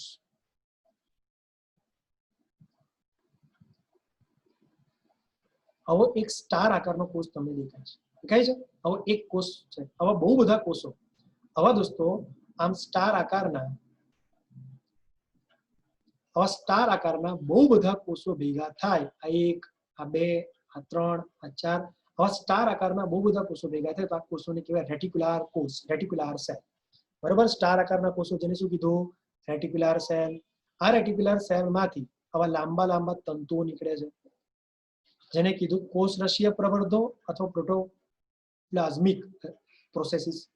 પ્રોટોપ્લાઝમિક પ્રોસેસિસ અથવા કોષરસીય પ્રવર્ધો. અને એ કોષરસીય પ્રવર્ધો દ્વારા બધા કોષો એકબીજા સાથે આ રીતે જોઈન્ટ હોય છે, એકબીજાના કનેક્શનમાં હોય છે. બરોબર? તો કોષો, રેટિક્યુલર સેલ, એમાંથી નીકળતા પ્રવર્ધો, કોષરસીય પ્રવર્ધો, પ્રોટોપ્લાઝમિક પ્રોસેસિસ, અને એ રીતે આખી મોટી જાળ બનાવે. અને આ જ કોષો રેટિક્યુલિન પ્રોટીનનો સ્ત્રાવ કરે, અને રેટિક્યુલિન પ્રોટીન લાંબા લાંબા આ કોષો ઉપર આમ તંતુઓ ધરાવે, જે અહીંયા તમે બ્લેક રંગના દેખાઈ રહ્યા છે, અહીંયા પર પણ તમને દેખાઈ રહ્યા છે. આ બહુ જ બધા લાંબા લાંબા કોષો પર તંતુઓ ધરાવે, જે રેટિક્યુલિન પ્રોટીનથી બને. એને કહેવાય રેટિક્યુલર ફાઈબર, રેટિક્યુલર તંતુ. તો 3 વસ્તુ. કોષોનું નામ રેટિક્યુલર કોષો, એમાંથી નીકળતા પ્રવર્ધો, કોષરસીય પ્રવર્ધો, અને એની ઉપર રેટિક્યુલિન પ્રોટીનથી બનતા તંતુ, રેટિક્યુલર તંતુ. અને આનાથી મોટી જાળ બને. આ જાળ સ્વરૂપે આવેલી પેશી, જાળ એટલે રેટિક્યુલર, અને જાળ સ્વરૂપે આવેલી પેશી એટલે રેટિક્યુલર કનેક્ટિવ ટિશ્યુ. ખબર પડી ગઈ? સર આ તો ખબર પડી ગઈ, રચના ખબર પડી ગઈ. શું આમાં ખાલી રેટિક્યુલર કોષો જ હોય? ના, તે ઉપરાંત અમુક લસિકા કોષો પણ હોય, અમુક મેદપૂર્ણ કોષો હોય જે મેદનો સંચય કરે, અને અમુક ભક્ષક કોષો હોય જે રોગ પ્રતિરક્ષણ. થઈ ગયા? તો રેટિક્યુલર કોષો ઉપરાંત મેદપૂર્ણ, લસિકા અને ભક્ષક કોષો જેવા 3 કોષો પણ હોય. જાળ સ્વરૂપે મોટું આખું ફેલાયેલી હોય. સર ક્યાં આવેલી હોય? બહુ સિમ્પલ છે. આ યકૃતમાં આવેલી હોય, બરોડમાં આવેલી હોય, ટોન્સિલ એટલે કાકડામાં આવેલી હોય, છાતીમાં થાઇમસ હોય એમાં આવેલી હોય, હાડકાના પોલાણ એટલે અસ્થિ મજ્જામાં આવેલી હોય, અને પાચન માર્ગ 16મું ચેપ્ટર ચલાવીશ ત્યારે પાચન માર્ગની દિવાલ બનાવીશ. પાચન માર્ગની દિવાલમાં બહુ અલગ અલગ સ્તરો હોય, અને એમાંથી એક સ્તરનું નામ આવશે, તે વખતે યાદ રાખજો, લેમિના પ્રોપિયા. પાચન માર્ગની જે દિવાલ છે, અહીં જો મને આખો પાચન માર્ગ છે, અન્નનળી, જઠર, આંતરડા. પાચન માર્ગની જે અંદરનું પોલાણ છે, તો પાચન માર્ગની જે દિવાલ છે, જે અંદરનું પોલાણ બનાવે, તો આ પાચન માર્ગની આ દિવાલ માં બહુ બધા સ્તર હોય, એમાંથી એક સ્તર છે લેમિના પ્રોપિયા. જ્યારે ભણાઈશ ત્યારે કહીશ, એમાં આપીશ. તો પાચન માર્ગનું સ્તર લેમિના પ્રોપિયામાં હોય. થાઇમસ છે, કાકડા એટલે ટોન્સિલ છે, લીવર એટલે યકૃત છે, સ્પ્લીન એટલે બરોડ છે, આવી બધી જગ્યાએ પણ આપેલી હોય. થઈ ગયા સ્થાન, રચના સ્થાન પૂરા. કામ શું? કામ કશું નહીં, જ્યાં આવેલી છે ત્યાં એ કોષો, એ પેશી અને એ ઓર્ગનને જોડવાનું કામ કરે. એ ઓર્ગન એટલે અંગને કે પેશીઓને સપોર્ટ આપે, રક્ષણ આપે. કારણ કે મોનોસાઇટ નામના ભક્ષક કોષો છે, લસિકાકણ નામના લિમ્ફોસાઇટ છે, તો ત્યાં રક્ષણ પણ આપે, ત્યાં સ્ટ્રેન્થ પ્રોવાઈડ કરે, ત્યાં સ્ટ્રોંગનેસ આપે, ત્યાં આધાર આપે અને ત્યાં જોડાણ કરે. તો પેશી કોષોનું જોડાણ પણ કરે, ત્યાં મજબૂતાઈ આપે, ત્યાં આધાર આપે અને સાથે ત્યાં રક્ષણ પણ કરે. થઈ ગયું યાર રચના કામ. અને મેં કીધું 5 મિનિટ પણ નહીં થાય. ચલો પૂરી રેટિક્યુલર. નંબર 2 પિગમેન્ટેડ. નામમાં જ અર્થ છે, પેલામાં રેટિક્યુલર એટલે ઝાડની માફક હતી, અહીંયા પિગમેન્ટેડ એટલે રંજક કણ, રંગ આપતા કણ એટલે રંજક કણ. રંગ આપતા કણ અથવા રંજક કણ ધરાવે, રંજક કણ અથવા રંગ આપતા કણ ધરાવે એવી પેશીને કહેવાય પિગમેન્ટેડ કનેક્ટિવ ટિશ્યુ. બસ કામ ખતમ. પિગમેન્ટ એટલે રંજક કણ, લખી રાખો કોઈ જગ્યાએ. પિગમેન્ટ એટલે રંજક કણ. રંજક કણ અથવા પિગમેન્ટ ને પ્રોડ્યુસ કરનારી, સર્જનારી, રંગ આપતા કણ સર્જનારી પેશી એટલે પિગમેન્ટેડ કનેક્ટિવ ટિશ્યુ. બરોબર? આ જોડવાનું કામ કરશે, કોષથી કોષ, પેશીથી પેશી, અંગથી અંગ, અને હાથે રંગ આપવાનું કામ કરશે. ચલો જોઈએ. સેમ અમારી શું 3 વસ્તુ: રચના, સ્થાન અને કાર્ય. જોઈ લે પેલી રચના. રચના જોતા પહેલા છે ને એનું પેલા સ્થાન કીધું. સમજો સ્થાન શું છે. તો આ આંખમાં અને ત્વચામાં આવેલું છે. જ્યારે આંખ અને ત્વચા 21માં ચેપ્ટરમાં ભણાવીશું ડિટેલમાં ખબર પડશે, પણ અત્યારે સુપરફિશિયલી કહી દો આવ્યું છે. તો આંખમાં તમને ખબર 3 પટલ હોય. સૌથી બહારનું શ્વેત પટલ, વચ્ચેનું મધ્ય પટલ, એટલે અંદરનું રેટિના એટલે નેત્ર પટલ. તો જે વચ્ચેનું છે ને દોસ્તો, આ વચ્ચેનું મધ્ય પટલ કોરોઇડ, એ મધ્ય પટલ માં આ હોય. મધ્ય પટલ આગળ જઈને આ લેન્સને પકડવા માટે, આ દેખાય છે સિલિયરી સ્નાયુ બનાવે છે. સિલિયરી કાયમાં હોય ને આગળ જે કીકી નામનું છિદ્ર છે, એ છિદ્ર બનાવવા માટે આગળ જે આ રચના છે એને કીધું કનિનિકા. તો કનિનિકા એટલે આગળવાળી રચના જે કીકી નામનું છિદ્ર બનાવે. લેન્સને પકડવા માટે સિલિયરી કાય જે ઉપર છે, અને પાછળ જઈને એ 2 રચનાઓ બની જાય મધ્ય પટલ, જે આંખનું વચ્ચેનું લેયર છે. તો આંખના મધ્ય પટલમાં, સિલિયરી કાયમાં અને કનિનિકામાં આવેલું. તો આંખમાં તો 3 જગ્યાએ ખબર પડી ગઈ. અને ત્વચા મેં કેટલી વાર કીધું છે, મારી સ્કિન 3 સ્તરની બનેલી. સૌથી ઉપર એપિડર્મિસ, વચ્ચે ડર્મિસ ને નીચે હાઇપોડર્મિસ. 3 સ્તર હોય. તો સ્કિનનું વચ્ચેનું લેયર એટલે ડર્મિસ, સ્કિનનું વચ્ચેનું લેયર એટલે ડર્મિસ. તો આ ડર્મિસમાં પણ આવેલી હોય. તો ત્વચામાં વચ્ચેનું લેયર ડર્મિસમાં, અને આંખમાં મધ્ય પટલ, કનિનિકા અને સિલિયરી કાયમાં આવેલું હોય. સ્થાન થઈ ગયું. સર આ ત્યાં મેથમેટિક કરે શું? આમાં શું હોય? તો આમાં પણ દોસ્તો બહુ બધા કોષો આવેલા હોય. દેખી લો આ બધા કોષો, જેને પિગમેન્ટ સેલ કહેવાય. દેખાય છે? બહુ જ બધા કોષો આવેલા હોય આ પેશીમાં, જેને કહેવાય પિગમેન્ટ સેલ. તો આ 1 સેલ, આ 2 સેલ, 3 સેલ, 4 સેલ, એટલે આ 4 કોષ અથવા સેલ આવેલા છે, જેને કહેવાય પિગમેન્ટ સેલ. રંજક કણ બનાવતા છે, જે મોટા ભાગે ભૂરા રંગનું, કાળા રંગનું કે પીળાશ પડતા કથ્થઈ રંગનો મેલેનિન નામનો રંજક કણ બનાવે. આઈ રિપીટ ફ્રેન્ડ્સ, આ કોષો ભૂરા રંગનો, કથ્થઈ, પીળાશ પડતા કથ્થઈ રંગનો કે કાળા રંગનો મેલેનિન નામનો રંજક કણ બનાવે. મેલેનિન નામનો રંજક કણ બનાવે એવા પિગમેન્ટેડ સેલ છે, જેનાથી આખી પેશી બને ને કહેવાય પિગમેન્ટેડ કનેક્ટિવ ટિશ્યુ. વાંચી લો. રંજક કણ સર્જતા કોષ પિગમેન્ટેડ સેલ આ ધરાવે, જે મોટી માત્રામાં પીળાશ પડતો કથ્થઈ, કાં તો કાળો કાં તો ભૂરા રંગનો મેલેનિન નામનો રંજક કણ બનાવે, જેથી રંગ મળે જે તે પેશીને, જે તે અંગને, જે તે કોષને. પણ હા, એક વાત ભૂલ ના કરતા, જ્યારે હું ડિટેલમાં બધી વસ્તુ ભણાવીશ 21મું ચેપ્ટર, ત્યારે હું કહીશ કે મેલેનિન એકચ્યુઅલી આ કોષો મહત્તમ અંશે નથી સર્જતા. મેલેનિન સર્જે સ્કિનમાં આવેલો મેલેનોસાઇટ નામનો કોષ. તો મેલેનોસાઇટ નામનો એક બીજો કોષ હોય છે, જે મેલેનિન નામનો કણનો મુખ્ય સર્જક છે. તો એકચ્યુઅલી મેલેનિન બને મેલેનોસાઇટ નામના કોષમાંથી, જે ત્વચામાં આવેલા હોય, જે હું દેખાડીશ ત્યારે ભણાવીશ.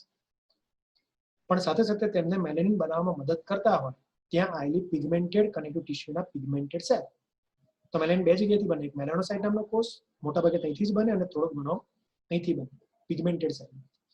તો રચના થઈ ગઈ, સ્થાન થઈ ગયું, કાર્ય શું? તો કે જોડવાનું તો કામ કરે જ, કારણ કે કનેક્ટિવ ટિશ્યુ છે, સાથે રંગ આપવાનું કામ કરે. પતી ગઈ, બીજી 5 મિનિટ નથી થઈ, બીજી પેશી. ત્રીજી છેલ્લી મ્યુકોઇડ, એ પણ 5 મિનિટ થઈને પૂરું કરી દઈશ. મ્યુકોઇડ કનેક્ટિવ ટિશ્યુ ની રચના શું? તો કે મ્યુકોઇડ કનેક્ટિવ ટિશ્યુમાં કશું જ નહીં દોસ્તો, એક જેલી જેવો પદાર્થ આવેલો, બસ મારું કશું જ નહીં. મ્યુકોઇડ કનેક્ટિવ ટિશ્યુમાં એક જેલી જેવો પદાર્થ આવેલો હોય જેને કહેવાય વોટસન જેલી. શું કહેવાય? Watson jelly. ખબર પડી? તો કે એક જેલી જેવો મ્યુકોઇડ કનેક્ટિવ ટિશ્યુમાં એક jelly like substance, jelly like પદાર્થ આવેલો હોય છે જેને કહેવાય વોટસન જેલી. અને એ વોટસન જેલી એટલી મજબૂત હોય છે કે એના વડે જે કવર બનેલું હોય એ કવરમાં આવેલી બધી જ રચનાઓનું રક્ષણ કરે. લાઈક ચાલો આનું સ્થાન ભણાવો તેનું કામ પણ સાથે ખબર પડશે. પણ એટલું ખબર પડે કે આની રચનામાં કશું જ નહીં. મ્યુકોઇડ કનેક્ટિવ ટિશ્યુ નામની પેશીમાં વોટસન જેલી નામનો પદાર્થ હોય છે જે ચીકણો હોય છે, જેલી જેવો હોય છે, જે આધાર અને રક્ષણ આપવાનું કામ કરશે. સર ક્યાં હોય? તો કે 3 જગ્યા તમારે યાદ રાખવાની છે, પછી ડિટેલમાં એની ચર્ચા કરો. 3 જગ્યા. નંબર 1, મેન આ ગર્ભાશયમાં જ્યારે ગર્ભ કે ભ્રૂણ બની રહ્યો હોય, બાળકનો વિકાસ થાય ત્યારે બાળક અને માતાનું ગર્ભાશય બંને વચ્ચે કનેક્શન હોય, એક નાળ હોય જેને કહેવાય છે ગર્ભનાળ, એમાં આવેલી હોય. ખબર પડી? ગર્ભનાળમાં આવેલી હોય જેને અંગ્રેજીમાં કહેવાય અમ્બિલિકલ કોર્ડ. હમણાં ડિટેલમાં હું બતાવું છું.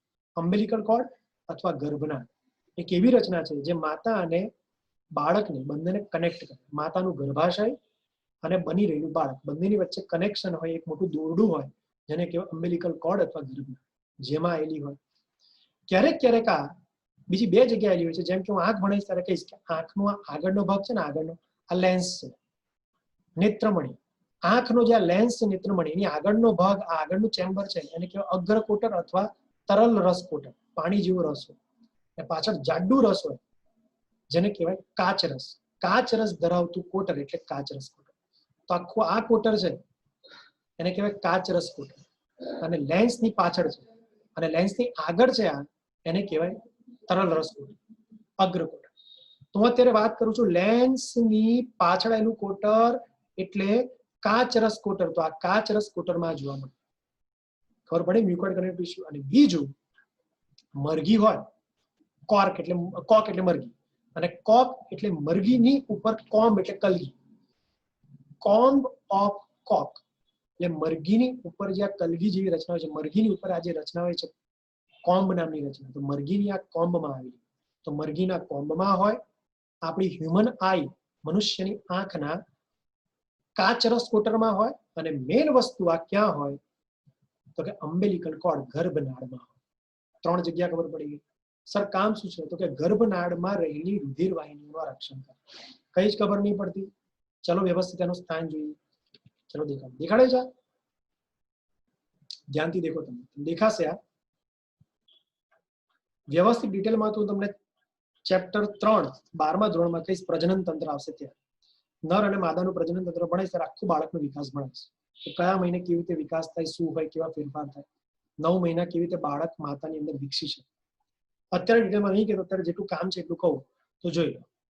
જે માતાનું આ ગર્ભાશય છે, યુટેરસ, બરોબર, અને ગર્ભાશયની આ દિવાલ છે, એ ગર્ભાશયની દિવાલ સાથે આ બાળક વિકાસ પામી રહ્યું છે.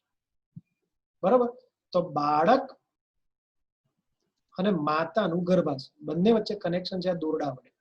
અને દોરડામાં બહુ જ બધી રુધિર વાહિની, જો ધમની અને શિરા છે, જેનાથી શું થશે તો કે માતા બાળકને આપશે ઓક્સિજન અને પોષક તત્વો, અને બાળક પોતાની અંદર બનતો CO2 કાર્બન ડાયોક્સાઇડ અને ઉત્સર્ગ દ્રવ્યો માતાને આપી દેશે. માતાના રુધિરમાંથી બાળકને મળશે પોષક તત્વો ઓક્સિજન, અને બાળકના રુધિરમાંથી માતાના રુધિરને મળશે કાર્બન ડાયોક્સાઇડ અને ઉત્સર્ગ દ્રવ્યો નકામો છે. તો સારા અને ખરાબ તત્વોને માતા અને બાળકમાં સપ્લાય કરવા માટે રુધિરવાહિની, ધમની અને શિરા કનેક્ટ થતી હોય આ ગર્ભનાળ નામના દોરડા વડે, અમ્બિલિકલ કોર્ડ અથવા ગર્ભનાળ. તો બસ ગર્ભનાળમાં કોઈ ચેતાપેશી નહીં, ગર્ભનાળમાં કોઈ સંવેદના ના, ગર્ભનાળમાં ખાલી રુધિરવાહિની હોય, ધમની અને શિરા હોય. ધ્યાનથી દેખો. આ બાળક છે અને માતાનું ગર્ભાશય છે. તો બંને વચ્ચે આ કનેક્શન દેખાય છે દોરડું, એને કહેવાય ગર્ભનાળ. દેખી લો, ગર્ભનાળ આવી હોય, ગર્ભનાળમાં ધમની અને શિરાઓ જ હોય, કોઈ ચેતાઓ હોતી નથી, જે માતાને તરફથી બાળકને સારા દ્રવ્યો આપે અને બાળક તરફથી માતાને નકામો કચરો આપે. થઈ ગયું ને?